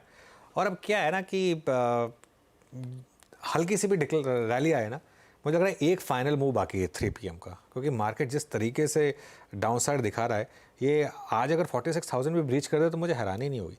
बाय कौन करेगा इस समय यहाँ पर? यहाँ पे एक प्रॉब्लम क्या है ना, एक होता है मैक्रो इवेंट, एक होता है माइक्रो इवेंट। ये माइक्रो इवेंट नहीं है कि कुछ छोटा मोटा इधर उधर का हो गया, ये मैक्रो इवेंट हुआ है। ये तो बिग बॉय ने ऐसे झटका दे दिया। बिग बॉय ने ऐसे झटका दे दिया ना, ये तो वो वाली बात हो गई कि आपका मतलब शाहरुख खान की पिक्चर नहीं चल रही, मतलब एक लिटरली वो बहुत बुरी तरह से फ्लॉप हो गई। ये वो वाला मामला हो गया इस समय। ये सबसे बड़ा बैंक जो था आपका, उसने इतना अंडर परफॉर्म किया है, इसके लिए तो बिल्कुल मुझे हैरानी नहीं होगी। ऐसी मार्केट में ना ये सोचना कि और कितना गिरेगा, उसके बेसिस पर आप ट्रेड नहीं ले सकते हैं। एशियन पेंट्स के नंबर्स आ गए हैं, 1448 करोड़ का प्रॉफिट है, 1410 करोड़ का एक्सपेक्टेशन था। तो पहला नंबर तो एटलीस्ट एक्सपेक्टेशन से थोड़ा बेटर आया है। और उसके बाद आप देखिए, आप 1097 करोड़ पिछले क्वार्टर का प्रॉफिट था, पिछले साल सेम क्वार्टर का। उसके सामने 1475 करोड़, पोल से थोड़ा सा ज़्यादा है 1410 करोड़। एक बार रेवेन्यू में से sales, अनुज revenue में से 9,104 करोड़ का रेवेन्यू आया है, जो पोल था 9,285 करोड़ का था, तो रेवेन्यू में एक थोड़ा सा मिस है, लेकिन हाँ प्रॉफिटेबिलिटी के फ्रंट पर हमारी उम्मीद से थोड़ा सा बेहतर वो प्रदर्शन जरूर देखने को मिला। इनफैक्ट मैं देख ही रही थी चार्ट क्या कर रहा है, पिछले 5-10 मिनटों पहले यहाँ पर कुछ बिकवाली की पोजीशन और थोड़ी सी बढ़ती हुई दिखाई दी थी, 3250 के लेवल्स आ चुके हैं एशियन पेंट आपके सामने। अब देखेंगे वॉल्यूम्स की स्थिति क्या है। डोमेस्टिक वॉल्यूम 12% पर आ चुका है, ईयर ऑन ईयर ये नंबर है। इसका कोई एक्सपेक्टेशन था क्या हमारे पास? मेरे को ऐसे डिस्टिंक्टली याद नहीं अनुज, लेकिन हाँ on the face of it देखिए तो रेवेन्यू ने कुछ ड्रैग किया है, प्रॉफिट संभल गया है। अब इबिट्टा का आंकड़ा उम्मीद से बेहतर, तो होपफुली मार्जिन्स की स्थिति बेहतर होनी चाहिए, क्योंकि इबिट्टा आया 2056 करोड़ पर, अनुमान था 1982 करोड़ का, तो एक मिस ही है, वो लार्जली इनफैक्ट रेवेन्यू के फ्रंट पर है। कौस्तभ पावस्कर सेक्टर को ट्रैक करते हैं, उनसे फटाफट बात करेंगे। कौस्तभ, हमारे लिहाज से तो रेवेन्यू मिस है, लेकिन इबिट्टा, प्रॉफिटेबिलिटी और वॉल्यूम्स बीचों बीच आई है। आई थिंक 10 to 13% एक्सपेक्टेशन थी, 12% पर आई है। बिल्कुल, volume growth was expected around, अगर हम एवरेज करेंगे तो अराउंड 11% काइंड ऑफ एक्सपेक्टेड था वॉल्यूम ग्रोथ का। I think 12% is slightly better than what we and street were anticipating for the quarter. तो कौस्तभ, गुड आफ्टरनून। क्या कारण हो सकता है कि सेल्स हल्की सी मिस हो गई, लेकिन एबिटा और प्रॉफिट अब एक्सपेक्टेशन रहा? कोई प्राइमा फेसी रीजन अगर आपको समझ में आया हो? देखिए, और जो प्राइस कट्स उन्होंने जो लिए है उसका I think impact value grip पे थोड़ा हो सकता है, और अदर सेगमेंट्स, अदर बिजनेसेस में कैसे उन्होंने किया है ये भी देखना बहुत ज़रूरी है। बट अगर ओवरऑल हम एबिटा के बारे में बात करें या नेट प्रॉफिट के बारे में बात करें, आई थिंक मोर और लेस इन लाइन ही आया है। इम्पोर्टेंट चीज़ ये है कि वॉल्यूम ग्रोथ जो 12% है वो जो डबल डिजिट उन्होंने पिछले क्वार्टर में कहा था कि डबल डिजिट वॉल्यूम ग्रोथ होगा, बिकॉज लास्ट क्वार्टर में volume growth high single digit था, और उसके उन्होंने रीजंस भी बताए थे कि थोड़ा बहुत इम्पैक्ट फेस्टिव का सीजन जो Q3 में होने वाला था उसके कारण आया था। बट हालांकि वॉल्यूम ग्रोथ जो उन्होंने एक्सपेक्टेशन बोला था उसके वो एक्सपेक्टेशन के इन लाइन आया है।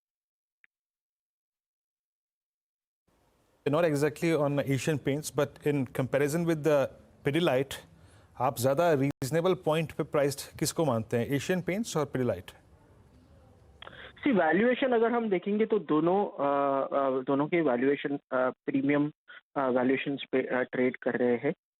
एशियन पेंट्स में इम्पोर्टेंट चीज़ आगे चल के ये देखनी है कि एक तो कॉम्पिटिटिव इंटेंसिटी जो बिल्डअप होने वाली है, बिकॉज लार्ज प्लेयर जो मार्केट में आने वाले हैं उसके उनके कंपटीशन का कुछ इम्पैक्ट आता है क्या, बिकॉज दैट वो इम्पैक्ट मोर और लेस प्रॉफिटेबिलिटी पे आएगा। Obviously market share gain he Asian paints will be one of the leading player, तो वहाँ पे उससे ज़्यादा इम्पैक्ट मार्जिन्स पे क्या इम्पैक्ट आ सकता है, बिकॉज ऑब्वियसली कॉम्पिटिटिव इंटेंसिटी जब बिल्डअप हो जाती है तो प्रमोशनल स्पेंडिंग, एड ऑन्स, वहाँ पे थोड़ा बहुत खर्चा बढ़ जाता है, वो एक चीज़। और आगे चल के वॉल्यूम ग्रोथ मोमेंटम कैसे रहेगा, बिकॉज ये क्वार्टर में थोड़ा बहुत इम्पैक्ट हम कह सकते हैं कि फेस्टिव सीजन जो शिफ्ट हुआ उसका आया है, but overall demand environment scenario कैसे है की मार्केट्स में वो इम्पोर्टेंट है एशियन पेंट्स के लिए, तो वो एक है। पिडिलाइट ओवरऑल बिजनेस अच्छा ही कर रहा है, because overall real estate market अगर हम देखेंगे तो अच्छा ही उनका जो consumer business is doing good, but valuation point of view से दोनों मुझे लग रहा है कि अभी थोड़े प्रीमियम वैल्यूएशंस पे है। ओके, चलिए बहुत बहुत शुक्रिया कौस्तभ आज हमारे साथ जुड़ने के लिए और अपना व्यू देने के लिए एशियन पेंट्स पर। मीनवाइल 46,050 तक गए हम उस ट्रेड में, वो जो हम बात कर रहे थे वो जो 46,200 की पुट जिसकी हमने बात की थी हर्षदा, वो अभी हाई बनाकर आई। आप गेस करेंगे कितना? 203 रुपये का। वो 40 रुपये जो हमने बात की थी, 40 रुपये पे वो बात की थी, 3 गुना हो गया है ना, 3 गुना से ज्यादा, 220 ना, 203। 203। ठीक है, देखिए 5 गुना तो किसी ने नहीं बनाया होगा, 5 गुना तो किसी ने नहीं बनाया होगा, लेकिन 40 का आराम से अभी भी आपका 100, 110, 120 पे वो खपरा होगा, जो हम हीरो ज़ीरो करते हैं ना, वो हर थर्सडे करने की या हर वेडनेसडे करने की ज़रूरत नहीं होती, लेकिन ऐसे दिन पे करने की ज़रूरत होती है जहाँ पर मोमेंटम हो, क्योंकि वो ऑप्शन उसी हिसाब से चलते हैं। उसमें होता क्या है, और मैं अभी कह रहा हूँ कि अभी एक लास्ट मूव शायद 3 PM का बाकी है, अभी एक लास्ट मूव शायद 3 PM का अभी भी बाकी है, और एक बार के लिए लास्ट जो बस रिमेनिंग सपोर्ट बच रहा है वो 46,000 का है। आई थिंक उसको शायद बचाने की फिर भी कोशिश होगी। वहाँ पर 1 करोड़ से ऊपर का ओपन इंटरेस्ट है वैसे 46,000 के पुट में, और वहाँ तो उस समय प्रीमियम मेरे ख्याल से 8-10 रुपये था, अभी भी उतना ही होगा। खैर वहाँ पे इतना ज़्यादा चेंज नहीं हुआ होगा, लेकिन वो एक आखिरी, जैसे कहते हैं, एक बार 46,000 के पुट देख लेते हैं, वो एक आखिरी मेरे ख्याल से, अच्छा 31 रुपये आ गई उसका प्रीमियम भी, और देखते हैं। लेकिन खैर काफ़ी मोमेंटम स्ट्रांग है मार्केट में डाउन साइड पर। एशियन पेंट्स के नंबर वैसे ठीक ठाक हैं, अब तक जो नंबर्स आए हैं हर्षदा, उसमें मुझे ठीक ठाक ही लगे नंबर्स, कोई व्यू ख़राब लगा नहीं यहाँ पर। माइनस टेक्निकली ये स्टॉक आप कैसे प्लेस्ड है? देखिए, एशियन पेंट्स की जहां तक बात है, आज स्टॉक ने अपने 50 डे मूविंग एवरेज को जरूर ब्रीच किया है इंटरडे सेशन में, और उसके बाद जब गिरावट देखने को मिली तो इसने almost 200 day moving average test किए। तो अब ध्यान रखिए, आज का लो बहुत ही इंपॉर्टेंट है। अगर आपके पास लॉन्ग पोजीशन है तो 3190 का आपको स्टॉप लॉस जरूर लगाना है। हालांकि खरीदारी करने की राय करंट लेवल्स पे नहीं रहेगी, जब तक ये 20 डे मूविंग एवरेज के नीचे ट्रेड करता रहे, यहाँ पर खरीदारी नहीं करनी चाहिए। जो 20 डे मूविंग एवरेज इस टाइम के लिए 3300 रुपए के आसपास है। तो तक का इंतजार करें, उसके पार निकले तभी खरीदारी करें। ये चार्टिकली पर्सपेक्टिव है, वैसे नंबर्स ठीक है, कोई दिक्कत नहीं। स्टॉक नेशनल लेवल से थोड़ी सी रिकवरी दिखाकर अब सिर्फ 54 रुपए की गिरावट दिखा रहा है। चलिए, इस बीच चंदन तापड़िया भी हमारे साथ जुड़ गए हैं। चंदन, गुड आफ्टरनून, बताइए आपका इस समय का ताज़ा ट्रेड क्या है? देखिए, मार्केट में काफी दिनों के बाद सेलिंग प्रेशर है और बहुत सारे स्टॉक का स्ट्रक्चर बिगड़ा है। तो एक बिकवाली के लिए काउंटर में सलाह दूंगा सिटी यूनियन बैंक, यहाँ पे शॉर्ट्स के बिल्टअप हुआ है, एक नेगेटिव प्राइस पैटर्न बना है, मल्टीपल राउंडिंग टॉप और head and shoulder kind of pattern है जो इंडिकेट कर रहा है कि डाउन साइड ओपन होंगे। सो सिटी यूनियन बैंक पे बिकवाली की सलाह रहेगी। मौजूदा लेवल 144.40 145 के बीच में बेचें। 148 का स्टॉप लॉस रहेगा, नीचे में 138 तक के डाउन साइड यहाँ पे ओपन होनी चाहिए। चलिए, चंदन की ट्रेड हो गई है, अब काम करते हैं। कल नंबर्स आने वाले हैं, उनकी बात करते हैं। इंडसइंड बैंक के नंबर्स आएंगे इंडेक्स में, साथ ही F&O में पॉलीकैप, ये बहुत इंपॉर्टेंट नंबर रहने वाला है। मेरे ख्याल से इस अर्निंग सीजन का सेकंड मोस्ट इंपॉर्टेंट नंबर है after HDFC bank. HDFC bank के बाद पॉलीकैप पर नजर आएगी। लेकिन सुमित के पास चलते हैं, जान लेते हैं। सुमित, पहले इंडसइंड की बात करते हैं क्योंकि इंडेक्स का स्टॉक है, फिर पॉलीकैप की बात करेंगे।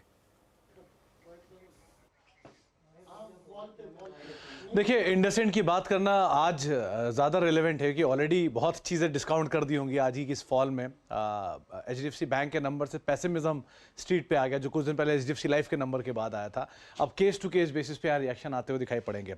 लेकिन नंबर्स आपकी स्क्रीन पर NII फ्रंट पे करीब 17.5%, मोतीलाल ओसवाल का एस्टिमेट है, जहां पर 17.5% के आसपास NII बढ़ने का अनुमान है, 10.5% के आसपास ऑपरेटिंग प्रॉफिट बढ़ने का अनुमान है, 19% के आसपास मुनाफा बढ़ने का अनुमान है, 2330 करोड़ रुपए के आसपास का मुनाफा इस तिमाही में रहने का अनुमान है। Gross NPA flat 1.9%, net NPA 0.6% के आसपास यहाँ मेंटेन रहने का अनुमान बाजार लगाकर चल रहा है। एक अच्छी हेल्दी जो लोन ग्रोथ और डिपॉजिट ग्रोथ की बातचीत है मार्केट्स के अंदर, और क्यू ऑन क्यू बेसिस पर भी नंबर्स को पिकअप करने का अनुमान है कि इस क्वार्टर में शायद नंबर बेटर साइड पर रह सकते हैं क्यू ऑन क्यू बेसिस पर भी। एसेट क्वालिटी स्टेबल रहेगी, मार्जिन स्टेबल रहेंगे, जो उम्मीद HDFC बैंक में भी थी लेकिन वहाँ नहीं रहे। इसके अलावा क्रेडिट कॉस्ट थोड़ी सी मॉडरेट होगी इस बारी, लेकिन प्रोविजनिंग का नंबर क्रूशल रहेगा। देखना है कि HDFC बैंक के केस में 40% बढ़ी है प्रोविजनिंग। यहाँ ऐसी कोई एबनॉर्मल चीज़ तो नहीं है इसकी वजह से इतनी बड़ी प्रोविजनिंग आएगी, लेकिन अदरवाइज यहाँ पर more less number stable to positive side रहने का अनुमान है। और बहुत हद तक आज के इस फॉल से कुछ चीज़ें डिस्काउंट भी हो चुकी हैं, तो इस लिहाज से भी आप नज़र रखिएगा इस बैंक पर। चलिए, इंडसइंड बैंक की बात हो गई, पॉलीकैप पे क्या एक्सपेक्टेशन है?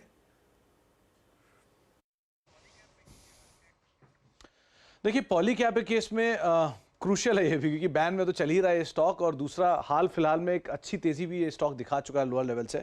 लेकिन नंबर्स के लिहाज से रेवेन्यूज 20% बढ़ने का अनुमान है इस तिमाही के अंदर। 4477 करोड़ रुपए के आसपास का रेवेन्यू रहेगा, 434 करोड़ रुपए के आसपास का मुनाफा, 360 करोड़ रुपए के सामने 20% की बढ़त यहाँ रहने का अनुमान है। एबिटा फ्रंट पे 623 करोड़ रुपए का एबिटा रहेगा, 504 करोड़ रुपए के सामने, और मार्जिन स्लाइटली बेटर ऑफ करते हुए दिखाई पड़ेंगे YOY बेसिस पर। एक strong growth YOY domestic cable segment की तरफ से, एक्सपोर्ट की तरफ से आते हुए दिखाई पड़ सकती है। हालांकि मिडिल ईस्ट सेगमेंट में थोड़ा सा इशू रहेगा कि लास्ट क्वार्टर में वहाँ कुछ दिक्कतें आई थी, और अब कमेंट्री कंपनी क्या रहती है इस स्पेस को लेके, आईटी रेट्स को लेके और बाकी चीज़ों को लेके, वो क्रूशल रहेगी। लेकिन एफएमईजी स्पेस में थोड़ा सा फैंस सेगमेंट के अंदर सबड्यूट नंबर रहेगा, थोड़ा म्यूटेड कंज्यूमर डिमांड और एक लाइटिंग प्रोडक्ट्स की डिमांड थोड़ी म्यूटेड रहेगी। लेकिन क्योंकि Q3 यूजुअली बेटर होता है तो देखते हैं कैसे ये नंबर यहाँ पर पोस्ट करते हैं। लेकिन कमेंट्री, एक्सपोर्ट के नंबर्स पर, वॉल्यूम आउटलुक के नंबर पर, इनकम टैक्स रेट की खबरों पर, ये कुछ चीज़ें इनको बाजार बहुत कीनली वॉच करेगा। लेकिन नंबर अदरवाइज वाई बेसिस पे अच्छे आने का अनुमान बाजार लगा रहा है। ओके, वाई बेसिस पर अच्छे नंबर्स का अनुमान लगा रहा है मार्केट। सुमित, बहुत बहुत शुक्रिया। यहाँ पर अब गौरांग, पॉलीकैप में अब क्या करें? जिनके पास बहुत पहले का है, आईपीओ टाइम से है, उसके बाद से है, वो शायद ज़्यादा वरिड ना हो, लेकिन जिन्होंने रिसेंटली लिया है उनके लिए क्या व्यू होगा पॉलीकैप पर? अब अनुज भाई, मेरे ख्याल से अप्रैल 2019 में इसका आईपीओ आया था, 530 या 40 के आसपास का फ्लोर था, अगर मेरी याददाश्त सही है तो। हमारी कवरेज थी, पहले ये डिस्क्लोजर देता हूं मैं, खरीदारी की। लेकिन पिछले साल नवंबर के अंत में और दिसंबर की शुरुआत में 2023 में हमने जो खरीदारी की राय थी उसको बदल करके बिकवाली की राय दी थी, और तब पॉलीकैप का भाव चल रहा था करीबन 4,800 4,900, और जो बिकवाली की राय थी वहां पर नीचे के लक्ष्य हमने रखे थे करीबन 4,400 के आसपास। अब ये मसला खड़ा हुआ है इनकम टैक्स को लेकर के, 1,000 करोड़ की बातें सुन रहे हैं कि बेनामी बिक्री हुई है, कैश नकदी में बिक्री हुई है। अब इन्वेस्टिगेशन में क्या निकल करके आएगा वो कहना मुश्किल होगा। तो फिलहाल हम स्पष्टीकरण की राह देख रहे हैं और इस पर अभी कोई टिप्पणी करना मेरे लिए बहुत मुश्किल होगा। Okay, Polycab 4430 prior to earnings आपकी स्क्रीन पे। इस बीच एशियन पेंट्स में पोस्ट नंबर्स जो एक डिप आया था, लगभग 3192 का एक लो लगाया, वहाँ से एक रिकवरी है, रिकवर होकर करीब 3248 पर अब थोड़ा सा स्टेबल होने की कोशिश करता हुआ स्टॉक लगभग आप समझ लीजिएगा यस अब थोड़ा सा निचले लेवल से रिकवरी आई है। एक बार एक स्टॉक और रखिएगा स्क्रीन पे जहां पर मोमेंटम आज अभी तक अंतिम दौर तक परसिस्ट कर रहा है। जरा प्लीज़ एक बार आप लेके आइएगा SBI लाइफ। रिकवरी सुबह से ही शुरू हो गई थी, ट्रेजेक्ट्री थी ओपन होने की लगभग 1400, उसके बाद डिप लगाया, लेकिन अब डे हाई पर आके ट्रेड करता हुआ ऑलमोस्ट 1426 की ट्रेजेक्ट्री में। अभी कोई बहुत ज़्यादा ट्रेड नहीं लेंगे, लेकिन फिर भी एक बार जरा आपकी स्क्रीन पे इंडिसेस ले आता हूँ, क्योंकि 46,045 पर निफ्टी बैंक अब डे लो पर। अनुज, आई थिंक इंडिसेस ने क्लियर मैसेज दे दिया। अब हमने मेरे ख्याल से इस पूरे दौर में 24 नवंबर को ये मूव शुरू हुआ था 43,580 से, और गए हम 48,500, लगभग आज 40% रिट्रेस हो गया, 40%। बिल्कुल वेो। हाँ, ये क्या करें हम मार्केट में। मैं तो वही कह रहा हूँ कि मार्केट बहुत ज़्यादा इस समय मैं कहूँगा एक फियर फैक्टर है ये मार्केट में। ग्रीड से फियर ना, हमारी मार्केट एक ही दिन में हो जाती है। आपको ध्यान होगा कि इस मार्केट ने कल ही तो लगाया ऑल टाइम हाई, है ना? कल हमने ऑल टाइम हाई लगाया था 22,124 का, ठीक है, और 22,124 वाला 21,572 आने में मार्केट को लेस देन 24 आवर्स लगे हैं, 24 आवर्स लगे हैं कुल मिलाकर, ठीक है। तो ये हो गया करीब 600 पॉइंट की करेक्शन, ठीक है। अगेन अच्छा, इशू क्या होता है ना, मैं एक बात बोलता हूँ कि बहुत लोगों ने कहा कि जब कॉशियस व्यू था कि जब मार्केट इंडिकेशन देगा या जब मार्केट गिरेगा तब हम हो जाएं कॉशियस। प्रॉब्लम ये ना, हमने कल एक चीज़ डिस्कस की थी कि तब स्टैम्पीड होता है, एक बार गिरना शुरू हो जाती हैं चीज़ें, उसके बाद स्टैम्पीड होता है। अब आप बताइए, आज किसको HDFC बैंक में से निकलने का मौका मिला होगा, या आज किसको IEX में से फॉर दैट मैटर निकलने का मौका मिला होगा? यही खबर IEX, और ये कोई नई खबर नहीं है, ये IEX की तो बिल्कुल नहीं, कोई नई नहीं है, बस क्या है ना, मार्केट को मौका चाहिए। आज खराब दिन था तो मार्केट ने इस पर लैच ऑन कर लिया। अगले 3-4 दिनों में मुझे लग रहा है ऐसी आपको क्लेंजिंग आउट प्रोसेस और कई स्टॉक्स में मिलेगी, और वो इसी तरीके से बेसिकली ये चलता रहेगा। तो इसके लिए आप कॉशियस रहें, तो उसी में मेरे ख्याल से बढ़ाई रहेगी। 46,070 एक बार के लग रहा है, 46,000 बैंक निफ्टी प्रोटेक्ट करने के मूड में है, लेकिन दिन तो खैर बहुत ख़राब रहा है। बात करते हैं इस दिन के बारे में और आगे मार्केट किस तरीके से रिएक्ट करेगा और क्या करना चाहिए इस मार्केट में। हमारे साथ रेनेसांस इन्वेस्टमेंट मैनेजर्स के फाउंडर पंकज मुरारका जुड़ गए हैं। पंकज जी के पास कैपिटल मार्केट में 21 साल से ज़्यादा का अनुभव है, और रेनेसांस से पहले Pankaj ji axis mutual fund के CIO भी रह चुके हैं।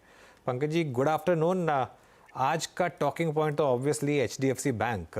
क्या ये मार्केट की तरफ से ओवर रिएक्शन है, या ये एक मार्केट की तरफ से एक बस एक जैसे कहते हैं स्लैम डंक है कि बस इसको बेचो, पोर्टफोलियो से निकालो इसको, और बाकी बैंकों पर भी इसका इम्पैक्ट आया है। आपका व्यू क्या होगा? गुड आफ्टरनून निकुंज। देखिए, जहां तक एचडीएफसी बैंक का सवाल है, एक बार पहले कैवेट दे दूं कि we have holding in the stock in our portfolios. Disclosure जरूरी है रेगुलेटरी पॉइंट ऑफ व्यू से। मेरा ऐसा मानना है कि क्लियरली रिजल्ट्स में कुछ एक डिसअपॉइंटमेंट थे। नंबर्स हालांकि रिपोर्टेड नंबर्स ठीक ठाक थे। डिपॉजिट ग्रोथ को लेके मार्केट की कंसर्न आई है बिकॉज उनकी loan growth is far higher than deposit growth, और एक एनवायरनमेंट से इकोनॉमी गुजर रही है जहां पे डिपॉजिट ग्रोथ ऑलरेडी एक चैलेंज चल रहा है बैंक्स के लिए, स्पेशली लार्जर बैंक्स के लिए। तो एक रिजल्ट से जो मार्केट ने निष्कर्ष निकाला था कल शाम को आफ्टर द रिजल्ट्स, कि हो सकता है कि डिपॉजिट ग्रोथ क्योंकि स्लो है तो एचडीएफसी बैंक को आगे जाके अपनी लोन ग्रोथ स्लो करनी पड़ सकती है। तो हमारा ये मानना है कि लॉन्ग टर्म इन्वेस्टर्स के पॉइंट ऑफ व्यू से स्टॉक काफी अच्छा है एंड ये dip should be used as a buying opportunity. पर हो सकता है कि आने वाले 1-2 क्वार्टर में उनकी थोड़ी ग्रोथ स्लो हो जाए। तो ये इस तरह के जो शॉर्ट टर्म स्लोडाउन या सिक्लिकल हेडविंड्स जो हम बोलते हैं इसको हमारी भाषा में, ये अलग अलग बिजनेस में शॉर्ट पीरियड ऑफ टाइम्स के लिए आ सकते हैं। तो मुझे लगता है ये मार्केट क्लियरली एक्सपेक्ट नहीं कर रहा था, इसलिए आज थोड़ा सा ओवर रिएक्शन दिख रहा है मार्केट का। बट अगर इन्वेस्टर्स का 1 साल और उससे ज्यादा का व्यू है तो मुझे लगता है इन्वेस्टर्स को पेशेंटली होल्ड करना चाहिए because overall bank is a very good franchise और अभी भी they will continue to grow at 15% plus. आने वाले 2-3 साल या 5 साल तक उनके नफे जो है 15% प्लस के केगर से ग्रो होते रहेंगे। गुड आफ्टरनून पंकज, मैं अर्षदा बोल रही हूँ। मेरे साथ अनुज और वीरेन है। एचडीएफसी बैंक का झटका और ये जो नंबर्स का जो डर है कि मार्जिन्स और कॉन्ट्रैक्ट होंगे, इतनी डिपॉजिट ग्रोथ नहीं आएगी, ये क्या आपको लग रहा है बाकी बैंकों पर भी हावी पड़ती हुई दिखाई दे सकती है? ओवरऑल बैंक्स में पर्सपेक्टिव ब्रॉडर टर्म्स में क्या रहेगा? Good afternoon Arshada. ये एक ऐसा, क्योंकि एचडीएफसी बैंक एक काफी बड़ा बैंक है, almost about 12% of the system जो ओवरऑल इंडिया की बैंकिंग सेक्टर है उसको दर्शाता है। तो ऑब्वियसली मार्केट ये इन्फ्लुएंस ड्रॉ कर रहा है कि जहां अगर एचडीएफसी बैंक को डिपॉजिट ग्रोथ में चैलेंज आ रही है तो ये ओवरऑल सेक्टर के लिए भी एक चैलेंज रहेगा। तो मार्केट डेफिनेटली एचडीएफसी बैंक से क्यू लेके उसको पूरे सेक्टर की तरफ एक्सटेंड करता है, और उसी वजह से कुछ एक दूसरे प्राइवेट सेक्टर बैंक्स के स्टॉक्स में भी अगर आप देखें तो आज थोड़ी बहुत गिरावट है। सो मुझे लगता है कि बाकी बैंक्स में भी हमें ये ट्रेंड देखने मिलेगा जहां पे डिपॉजिट ग्रोथ स्लो रहेगी, और हो सकता है कि नॉट ओनली ये जो क्वार्टर गया है उसमें, पर आने वाले 2-3 क्वार्टर में भी डिपॉजिट ग्रोथ स्लो रहेगी, और उसके चलते सम ऑफ दीज बैंक्स को अपने मार्जिन्स प्रोटेक्ट करने के लिए अपनी लोन ग्रोथ स्लो करनी पड़ेगी। तो ये HDFC bank is clearly a torch bearer of the sector. जिस तरह से हम आईटी में देखते हैं टीसीएस और इन्फोसिस जो है वो आईटी सेक्टर के लिए टॉर्च बेरर रहते हैं, वैसे HDFC bank definitely is a torch bearer for the overall banking sector. Okay Pankaj ji, लेकिन इस अर्निंग सीजन का अब तक का जो सारांश है जिसमें हम बैंक्स ने क्या किया वो एचडीएफसी बैंक और फेडरल बैंक के जरिए कल देख ही चुके हैं। आईटी स्ट्रॉन्ग स्टेबल अभी भी हाईएस्ट ट्रजेक्टरी में है पोस्ट नंबर्स। एक स्पेस और आई थिंक नॉट एग्जैक्टली वहाँ नंबर्स नहीं आए, लेकिन जो क्वार्टरली अपडेट्स थे एफएमसीजी कंपनियों के जहाँ पे क्लियरली विजिबल था कि रूरल ग्रोथ जो है वो पिकअप नहीं हो पाई है, बाजार उसको लेके थोड़ा सा डिमोरलाइज था, हतोत्साहित था। आपको मतलब सेफेस्ट स्पेस क्या लग रहा है इस वक्त? क्या वो आईटी ही है जिसका जिक्र अभी आप कर रहे थे? तो हम लोग आईटी पे काफी पॉजिटिव है। हमें लगता है आईटी सेक्टर जो 1-2 साल के स्लोडाउन से बाहर आ रहा है, और यूएस में मोर इम्पोर्टेंटली अब जैसे जो अब कंपनीज की जो लीडिंग कंपनीज उनकी कमेंट्री भी आ चुकी है, रिजल्ट्स भी आ चुके हैं, उससे ये साफ सामने आ रहा है कि यूएस में थिंग्स आर स्टेबलाइजिंग। बिजनेस जो यूएस कंपनीज का स्टेबलाइज हो रहा है, और जो पिछले 2 साल से यूएस कंपनीज जो हैं, जो हमारी इंडियन आईटी कंपनीज के क्लाइंट्स हैं, उन्होंने अपने स्पेंडिंग पे एक तरह से रोक लगा दी थी या काफी स्लो डाउन कर दिया था। अब वो वापस से हमारी इन आईटी कंपनियों से डिस्कशन कर रहे हैं अबाउट न्यू स्पेंडिंग। तो आने वाले इस साल में 2024 के साल में हम आईटी में ग्रोथ रिवाइवल देखेंगे। तो आईटी पे निश्चित तौर से हमारा व्यू काफी पॉजिटिव है। इसके अलावा पिछले 2 साल से अगर आप देखें तो हमने एक स्ट्रॉन्ग ग्रोथ देखी है इंडस्ट्रियल सेक्टर में। पिछला, मेरा ऐसा मानना है, पिछला जो दशक था 2010 से लेकर 2020 का प्री कोविड जो डिकेड था, वो एक कंजम्पशन ड्रिवन डिकेड था इंडिया में, जहां पे इन्वेस्टमेंट साइकिल कंप्लीटली मिसिंग थी। और मेरा ये मानना है कि ये जो डिकेड है 2020 पोस्ट कोविड वर्ल्ड जो हम बोल रहे हैं, पोस्ट कोविड डिकेड जो है 2020 से लेकर 2030 वाला, ये इसमें इंडिया की growth will be led by investment cycle. तो मेरा ऐसा मानना है कि इस डिकेड में industrial sector will outperform the consumer sector. जैसे कि पिछले डिकेड में consumer was the best performing sector, हमें लगता है कि ये डिकेड में the best performing sector would be industrial and capital goods. तो वो एक सेक्टर हमें काफी अच्छा लग रहा है। पिछले अगर आप 8 क्वार्टर से 2 साल से देखें तो उस सेक्टर में हमने हाईएस्ट अर्निंग्स ग्रोथ देखी है पूरे कॉर्पोरेट इंडिया में, और मुझे लगता है वो ट्रेंड कंटिन्यू करेगा। ओके अच्छा पंकज जी, ये जो आज HDFC बैंक की लीडरशिप में पेन आया है, आई थिंक ये सबकी कल्पना शक्ति से अगर आप देखें इंट्राडे जो फॉल है ये शायद बहुत ज़्यादा है। मान लीजिए यही अर्निंग सीजन आपको और थोड़ी गिरावट देता है और आप एक रीजनेबल पॉइंट तक रिट्रेस होते हैं। फॉर इंस्टेंस अगर आप निफ्टी में 20,500, 20,800, 21,000 तक आएँ, वो क्या चीज़ थी जो ओवर हीटेड थी जिसको आप लोग लेने की कोशिश कर रहे थे बट आई थिंक बहुत एक्सपेंसिव हो गई थी? मैं एक फॉर इंस्टेंस रखना चाहूँगा रियल स्टेट, जहाँ पे आपने अपडेट्स देखे स्ट्रॉन्ग है, उनकी मंथली सेल्स फिगर को देखा वो भी स्ट्रॉन्ग है। आपने DLF के एक दिन में जो लॉन्चेस और जो अंडरराइटर्स ने जो उसको सब्सक्राइब किया, अंडरराइट किया माफ़ कीजिएगा, उसके आंकड़े भी देखे। तो क्या रियल स्टेट उस मापदंड पे सही बैठता है कि जहाँ अगर अच्छा डिप मिले तो आपको बाय करना चाहिए? निश्चित तौर पे हमारा रियल एस्टेट सेक्टर पे काफी पॉजिटिव व्यू है, बिकॉज हमें लगता है एक सेक्टर में एक तो अंडरलाइन डिमांड काफी स्ट्रांग है, जैसे कि आपने बताया DLF एक एग्जांपल है, पर उसके अलावा भी अगर आप इंडिया के सभी अगर टॉप 8 मार्केट्स देखें जो कि टॉप 8 मेट्रोज हैं, तो वहां पे पिछले 3 साल से एवरी ईयर जो रियल एस्टेट सेल्स हैं वो नया रिकॉर्ड हाई बना रही है। तो डिमांड एक्सट्रीमली स्ट्रांग है। रेरा का जो रेगुलेशन आया था आज से 5-6 साल पहले, उसके बाद सेक्टर में एक बहुत बड़ा कंसोलिडेशन हो गया जहां पे वीक डेवलपर्स आउट हो गए हैं और सेक्टर में काफी ज्यादा बदलाव आए हैं। तो उसके चलते सेक्टर का आउटलुक काफी पॉजिटिव है और आई थिंक वो स्टॉक प्राइस में दिख रहा है। पर हमारे ऐसा मानना है कि रियल एस्टेट में अंडरलाइन जो डिमांड है वो स्ट्रांग रहेगी आने वाले 5-7 साल तक। तो रियल एस्टेट सेक्टर पे व्यू काफी पॉजिटिव है उस नजरिए से हमारा।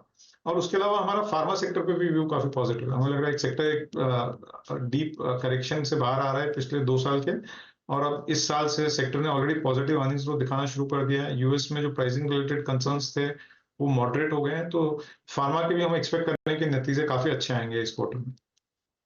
जब आप रियल एस्टेट पर कहते हैं पंकज जी कि आपका व्यू पॉजिटिव है, तो क्या ये pure property pledge like the Godrejes, DLF and the likes पर आप ध्यान देंगे, या फिर इसमें वो टाइल मैन्युफैक्चरर्स, सीमेंट प्लेयर्स को भी जोड़ रहे हैं? और हाउसिंग फाइनेंस कंपनियों पर आपकी क्या राय रहेगी इससे? तो रियल एस्टेट सेक्टर जो डेवलपर्स है उसके ऊपर हमारा व्यू निश्चित तौर पे काफी पॉजिटिव है। जहां तक बिल्डिंग मटेरियल से, इसमें अब पिछले अगर आप देखें पिछले 18 महीनों से सेक्टर ने भी थोड़ा अंडर परफॉर्म किया है, बिकॉज थोड़ा से एक्सपोर्ट स्लो डाउन आ गए थे उस सेक्टर में। पर हमें लगता है कि long term point of view से देखें, जहाँ पे हम 3 साल का या उससे ज्यादा का व्यू ले, तो वो सेक्टर हमें काफी ठीक लगता है, बिकॉज ये कोर इकोनॉमी से जुड़ा हुआ है और इंडिया में हाउसिंग का डीप अंडर पेनिट्रेशन है। तो अगर हर इंडियन को एक घर अगर खरीदना है या होना है, तो हाउसिंग सेक्टर में आने वाले 20-25 साल तक ग्रोथ रहेगी और बिल्डिंग मटेरियल सेक्टर को भी उसका फायदा होगा। सॉरी मैं भूल गया, आपने एक और सेक्टर कौन सा पूछा? What did you ask? Finance, sorry, housing finance पर क्या राय रहेगी, कंसिडरिंग ये भी एक स्पेस है जो बेनिफिट करता है इंक्रीज रियल एस्टेट डिमांड में? सो हाउसिंग फाइनेंस में हमारा एक्सपोजर ओवरऑल सेक्टर पे भी पॉजिटिव है, सेक्टर में ग्रोथ पॉजिटिव रहेगी, पर I think will have to be wise in selecting right companies. So for example हमें एक PNB हाउसिंग फाइनेंस काफी अच्छा लगता है उस सेक्टर में। So because stock selection is a function कि हर कंपनी की क्या स्ट्रेटेजी है बिजनेस की और कितना अच्छा एग्जीक्यूशन कर रहे हैं। ओवरऑल सेक्टर में ग्रोथ है, बट उसमें विद इन कंपनीज काफी फर्क है इन टर्म्स ऑफ बिजनेस मॉडल्स में और एग्जीक्यूशन में। सो हम लोग PNB हाउसिंग फाइनेंस एक जो कंपनी है जिसमें हमारी ओनरशिप है, उस पर हमारा व्यू काफी पॉजिटिव है। ऑलराइट, चलिए बहुत बहुत शुक्रिया आज हमारे साथ जुड़ने के लिए। अब एक बार ज़रा मार्केट पर आते हैं और उसके बाद कल की तैयारी करते हैं। अच्छा हर्षदा, एक चीज़ बताऊं आपको मैं, आज बैंक निफ्टी के पुट ऑप्शन में कितना पैसा बना होगा, मतलब 150 गुना 46,800 का पुट, ये तो एक एग्जांपल है। 46,800 का पुट में 150 गुना, नॉट परसेंट, गुना, इस तरीके का पैसा बना ऑब्वियसली। अच्छा एक और चीज़, अगर आपने सुबह खुलने के बाद भी लिया, सुबह खुलने के बाद भी अगर आपने लिया तो भी आपको, ठीक है 56 पे तो कोई नहीं ले पाया होगा, 60, 70, 80, 100 रुपये तक भी लिया वो ऑप्शन, तो भी वो 100 वाला 760 तक आया। तो वो अगर आप ट्रेंड डे को जल्दी आइडेंटिफाई कर लेना कि आज जैसे सुबह था क्लियर व्यू कि आज एक ट्रेंडे रहेगा बैंक निफ्टी पे और 1500 1000 2000 पॉइंट गिर सकता है वो बैंक निफ्टी। तो इसमें इवन 1000 पॉइंट के गैप डाउन के बाद 800 पॉइंट के गैप डाउन के बाद भी अगर आप लें वो पुट ऑप्शन तो भी बहुत पैसा बनता है। Same on the call. इसके लिए कई लोग, अब जैसे ये ऑब्वियसली व्यू बहुत लोगों का रहा होगा कि चलिए ठीक है कल हमने एक शॉर्ट का व्यू लिया था लेकिन रीज़न नहीं पता था हमको और आज इतने बड़े गैप डाउन के बाद कैसे ले लें। लेकिन मैक्रो इवेंट के बाद अगर गैप अप या गैप डाउन होना उस दिन सबसे ज़्यादा पैसा बनता है। लॉन्ग पे सबसे ज़्यादा पैसा बना था इलेक्शन रिजल्ट के बाद, जब सब कुछ सबने बोला था कि फैक्टर्ड इन है, तब भी मार्केट गैप अप के बाद वहाँ से और भागा था और आज गैप डाउन के बाद भी बहुत ज़्यादा गिरा है। तो इस चीज़ का ध्यान रखिए। चलिए कल की तैयारी करते हैं, पहले डीलिंग रूम चेक, फिर BTST और फिर कल की स्ट्रैटेजी भी लेंगे। यतिन गुड आफ्टरनून बताइए BTST या STBT बता रहे हैं डीलर्स? STBT होगी। ऐसे दिन पे डीलर्स तो ज़्यादा हिमाकत नहीं करेंगे खरीद के लेके जाने की, क्योंकि ऑलरेडी लोग नर्वस है मिड कैप पोजीशंस को लेके। लकीली आज मिड कैप इंडेक्स केवल आधे 1% जितने नुकसान हुए हैं ऑन एन एवरेज। तो मिड कैप सरप्राइजिंगली होल्ड कर रहे हैं, लेकिन लार्ज कैप्स में दो स्टॉक जहाँ डीलर्स शॉर्ट पोजीशंस बना रहे हैं। सबसे पहले BHEL, उनको लगता है प्राइस में सारा कुछ फैक्टर्ड इन है, यहाँ से शायद आपको 202 तक के लेवल्स फर्स्ट राउंड में देखने को मिलने चाहिए, इसीलिए यहाँ वो एक STBT की सलाह दे रहे हैं। उनको लगता है कि डोमेस्टिक म्यूचुअल फंड्स भी यहाँ बिकवाली कर रहे हैं, प्रॉफिट बुकिंग कर रहे हैं, तो शायद ये एक हाई बीटा स्टॉक है जहाँ थोड़ा बहुत सेलिंग प्रेशर देखने को मिल सकता है। और इसके अलावा एक all time favourite stock dealers का जो है वो है अशोक लीलैंड।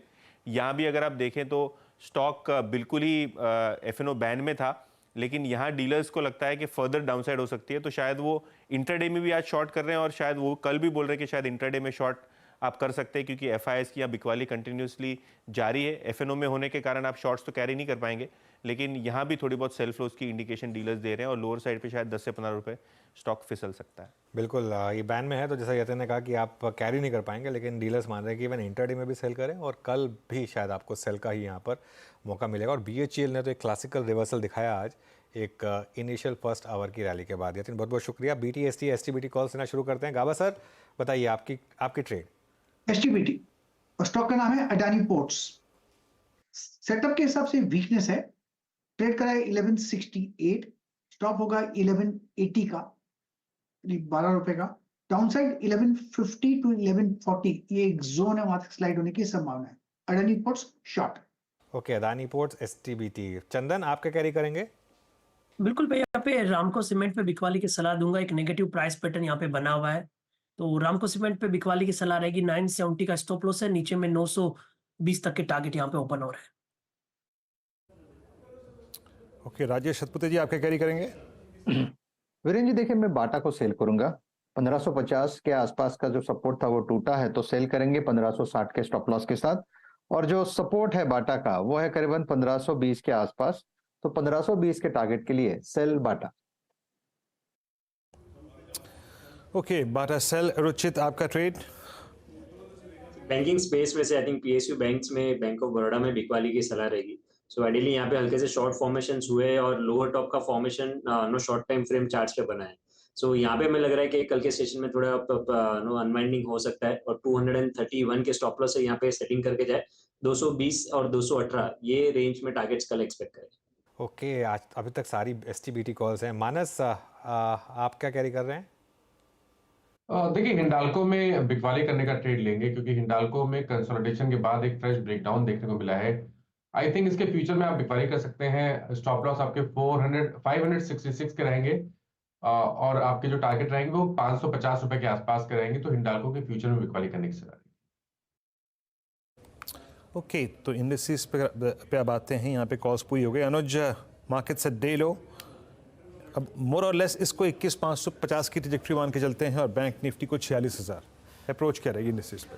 देखिए वीरू, अप्रोच पर आऊँ से पहले एक बार HDFC बैंक का चार्ट देख लीजिए और एक चीज़ बताऊँ अब मैं इसमें आपको। अब 3 बजे के डिलीवरी वॉल्यूम्स मेरे पास हैं। 3 बजे तक करीब 5 करोड़ शेयरों की डिलीवरी हुई है यहाँ पर, मतलब 7,500 करोड़, ठीक है ना। तो वो जो 10,000 करोड़ की हमने बात की थी वो थोड़ा कम रहेगा, उससे 8,500-9 हज़ार करोड़ तक के डिलीवरी वॉल्यूम्स होंगे। और आज FII के वॉल्यूम्स बहुत तगड़े होंगे, मेरे ख्याल से ग्रॉस वॉल्यूम्स तो 20,000 करोड़ को भी क्रॉस करेंगे। तो ये इंटरेस्टिंग रहेगा। देखिए, मेरी स्ट्रैटेजी बहुत सिंपल है। अपने शॉर्ट की ट्रेड्स को अब आपको मैनेज करना है। उसका तरीका क्या है? थोड़े शॉर्ट पोजीशंस को आज आप बुक कर लीजिए, क्योंकि बहुत बड़ी गिरावट हुई है, तो हो सकता है एक बार के लिए कल आपको एक डेड कैट बाउंस मिले।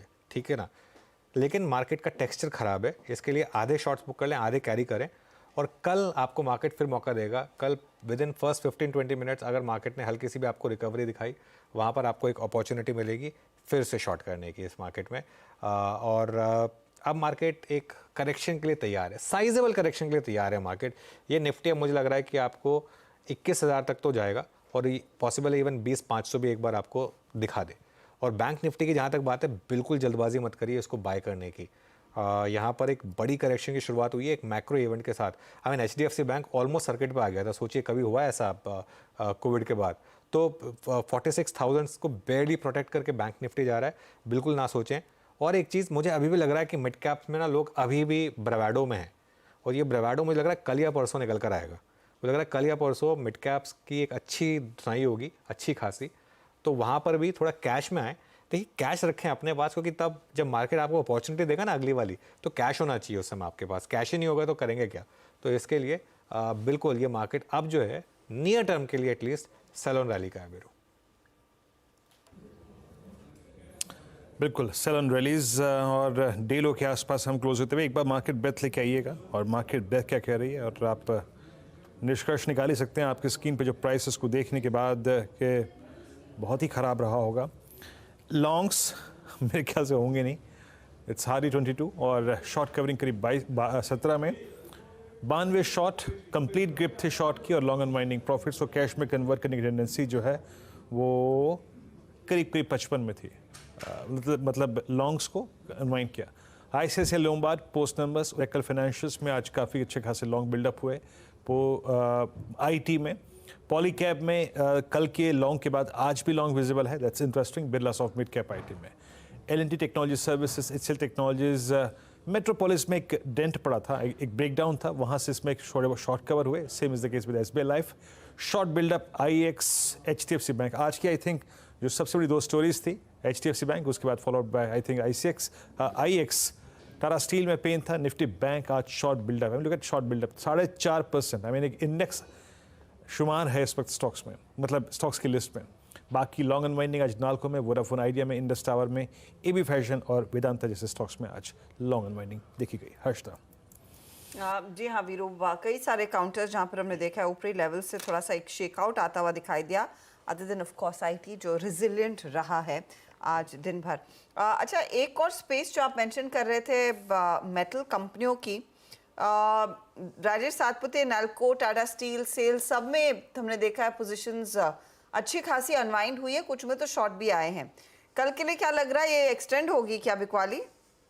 लगता तो है। इन पर्टिकुलरली अगर आप मेटल्स की बात करें तो उसमें से आप हर्षदा जी हिंदाल्को का चार्ट देखें, एक सीरियस ब्रेकडाउन दिखता है। 570 580 ये एक्यूमुलेशन था, और वो जोन उसने तोड़ा है, और with rise in volume and gain in open interest तो क्लियर शॉर्ट बिल्टअप है। तो मुझे लगता है कि हिंदाल्को करीबन 525 पोजिशनली मुझे लगता है यहाँ पे अनफोल्ड हो चुका है। तो सेल रहेगा हिंदाल्को में, स्टॉप लॉस 572 का पोजिशनली मेंटेन करे। स्ट्रक्चर थोड़ा बिगड़ गया है। स्ट्रक्चर बिगड़ता हुआ हिंडाल्को जैसे ट्रेड्स में भी बिकवाली का दबाव इनफैक्ट थोड़ा सा इंटेंसिफाई हो सकता है। अच्छा, एक स्पेस जो कुछ कोशिश कर रहा है मार्केट को सपोर्ट करने की IT के अलावा, वो FMCG कंपनियां हैं। ऑफ कोर्स ITC से खूब उम्मीद थी, लेकिन अभी भी 1% नीचे, जाते जाते कुछ रिकवरी आई है निचले लेवल से। HUL देखेंगे तो वहाँ पर एक क्लोज नेगेटिव साइड पर आ रहा है, लेकिन नेस्ले जैसे काउंटर्स, कोलगेट जैसे काउंटर्स की तरफ से कुछ कुछ खरीदारी आ रही है। अब चार्ट देखिए, डे लो से इन स्टॉक्स में कुछ तेजी की पोजीशंस बनती हुई, इनफैक्ट नेस्ले पॉजिटिव टेरिटरी में, कोलगेट भी पॉजिटिव टेरिटरी में। मानस, कोई ट्रेड जो आप ठीक समझते हैं इस समय लेना तेजी की तरफ FMCG में मौका है, या फिर रहने दे? देखिए, आपके पास लॉन्ग पोजीशन है तो आप बने रह सकते हैं, लेकिन फ्रेश खरीदारी करना थोड़ा मुश्किल है। अगर लेकिन एक स्टॉक अगर चूज करना होगा तो वो कोलगेट होगा, क्योंकि ये अभी भी हाई टॉप्स हायर बॉटम बना रहा है, 22 मूविंग एवरेज के ऊपर ट्रेड कर रहा है। तो अगर कहीं पर एक ट्रेड लेना होगा तो 2450 के स्टॉप लॉस से कोलगेट में खरीदारी करनी चाहिए। मेरा समझना है कि 1 से 2 दिनों में ब्रेकआउट देखने को मिलेगा और स्टॉक 2600 रुपए की तरफ जाने की कोशिश करे। अच्छा, एक खैमा है ऐसा बाजार का जिससे बाजार से सरोकार ही नहीं है, और वो है रेल, जिसे कहते हैं लौह पथगामिनी। जरा एक बार आप लेके आएंगे रेल विकास निगम लिमिटेड 243.70। इसने आज ही का दिन चुना अपने करियर का हाईएस्ट क्लस्टर छूने का, और शुरुआत हुई थी आज सेशन की 223 से, इंट्राडे डिप लगा करीब 216 पर और 244.20 पर।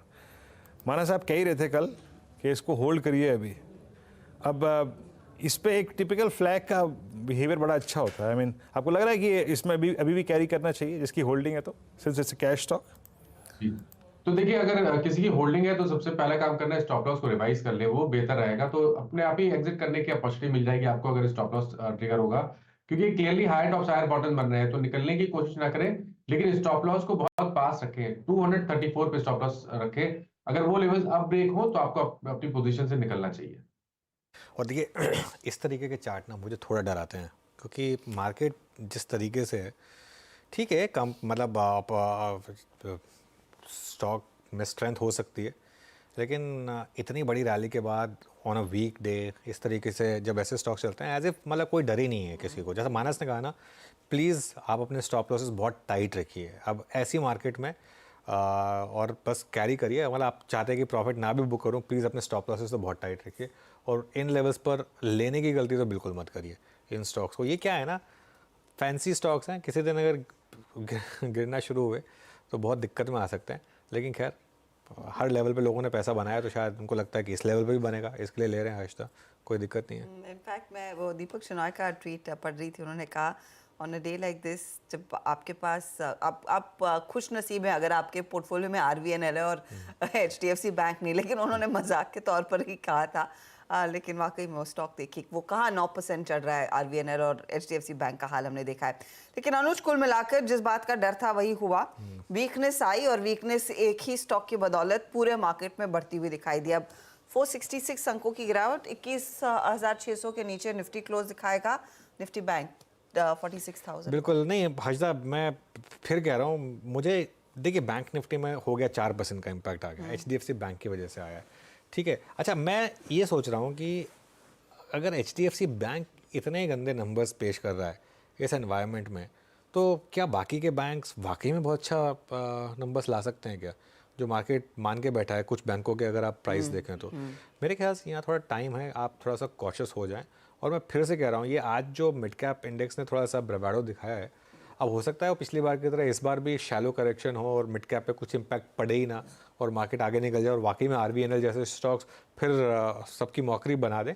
लेकिन अगेन दिक्कत यही होगी, आज जो HDFC बैंक में फंस गया, वो उससे पूछिए कि क्या होता है अगर आप फंस जाएँ तो स्टॉक्स में। और यही मुझे दिक्कत लग रही है मार्केट में ना, फंसने का रिस्क बहुत ज़्यादा है। कई स्टॉक्स में मुझे देख रहा हूँ, मैं कई स्टॉक्स देख रहा हूँ, फॉर एग्जांपल IEX लोग फंसे, सेल इसमें लोग फंसे। ये मुझे लग रहा है कि आज ना मार्केट में थोड़ा सा ना स्टॉक्स में फंसने का रिस्क है।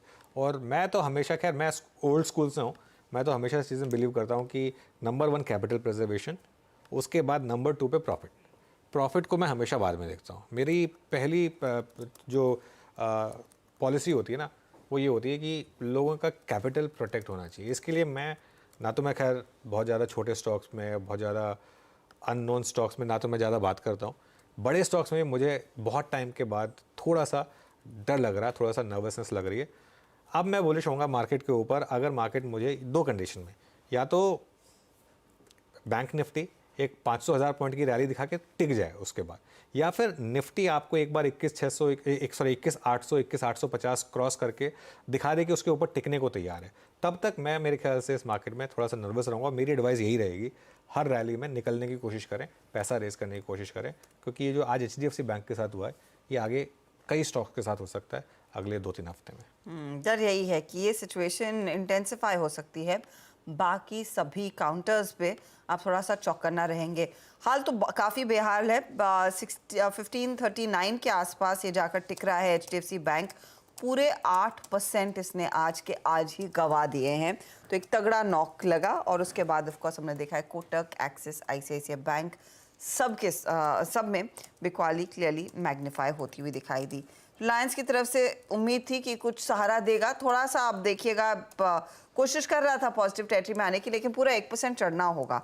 तो RIL का भी साथ नहीं, सिर्फ टेक्नोलॉजी था आज के दिन जहां पर हमने देखा है पोजीशंस कुछ स्टैंड आउट की हैं तेजी की तरफ, और वो भी कुछ ही काउंटर्स में। HCL tech Mahindra, LTI, TCS, Infosys, ये स्टॉक्स भागे। विप्रो की सिचुएशन आज पस्त थी, करीब आधे % का नुकसान। चलिए वॉल पर चलते हैं। थोड़ा सा पेनफुल, दर्दनाक सत्र रहा है और इसने काफ़ी टैक्सिंग हो जाता है जब इस तरह की गिरावट आती है, लेकिन जो है तो वो स्क्रीन पर दिख ही रहा है। 2066 अंकों की गिरावट एक दिन में निफ्टी बैंक ने दिखाई है, और लास्ट इस तरह की गिरावट काफ़ी समय हो गया। देखिए 4% का नॉक इधर आया। आप देखिएगा निफ्टी का हाल, ये 2% टूटकर करीब 450 पॉइंट नीचे है। सेंसेक्स भी 2% की गिरावट दिखा रहा है। 1600 अंकों का करेक्शन सेंसेक्स में देखने को मिला है। और आप गौर करिएगा तो मिड कैप इंडेक्स भी पीछे नहीं, 522 अंकों की गिरावट यहाँ पर, लेकिन क्लियरली निफ्टी बैंक में सबसे ज़्यादा पोजीशंस कटी हैं। स्मॉल कैप्स में भी दबाव है। सेक्टोरली फटाफट देखेंगे क्या सिचुएशन उभर कर आई है। आईटी कंपनियों का साथ था, 222 अंकों का इजाफा देखने को मिला है। साथ ही आप देखिएगा एफएमसीजी कंपनियां भी क्या कर रही हैं। ऑटो इंडेक्स आज 1.5% करेक्ट होकर क्लोज हो रहा है। इसके साथ ही दूसरे सेक्टोरल ट्रेड्स आप देखेंगे तो मेटल्स में 3% का करेक्शन आज नजर आया है। साथ ही साथ एफएमसीजी में भी 450 अंकों की गिरावट देखने को मिली है। निफ्टी फार्मा भी कमजोर हुआ, करीब 1% का नुकसान देखा गया है। आप कैपिटल गुड इंडेक्स देखिए, आप रियल एस्टेट इंडेक्स देखिए, सब में बिकवाली देखने को मिली है, बारिंग आपका निफ्टी आईटी। एक बार पीएसयू बैंक इंडेक्स भी दिखाइएगा प्लीज डायरेक्टर साहब। निफ्टी बैंक जो टूटा वो निजी कंपनियों के बदौलत टूटा है, लेकिन पीएसयू कंपनियों को भी पसीना आया है आज इस बिकवाली में, 1.5% का नुकसान। अब आते हैं उन स्टॉक्स पर जो सबसे ज्यादा क्रैक कर रहे थे। ऑफकोर्स पहले बैंक्स ही है। एचडीएफसी नेली 8-9% की गिरावट पर जाकर टिकेगा आज।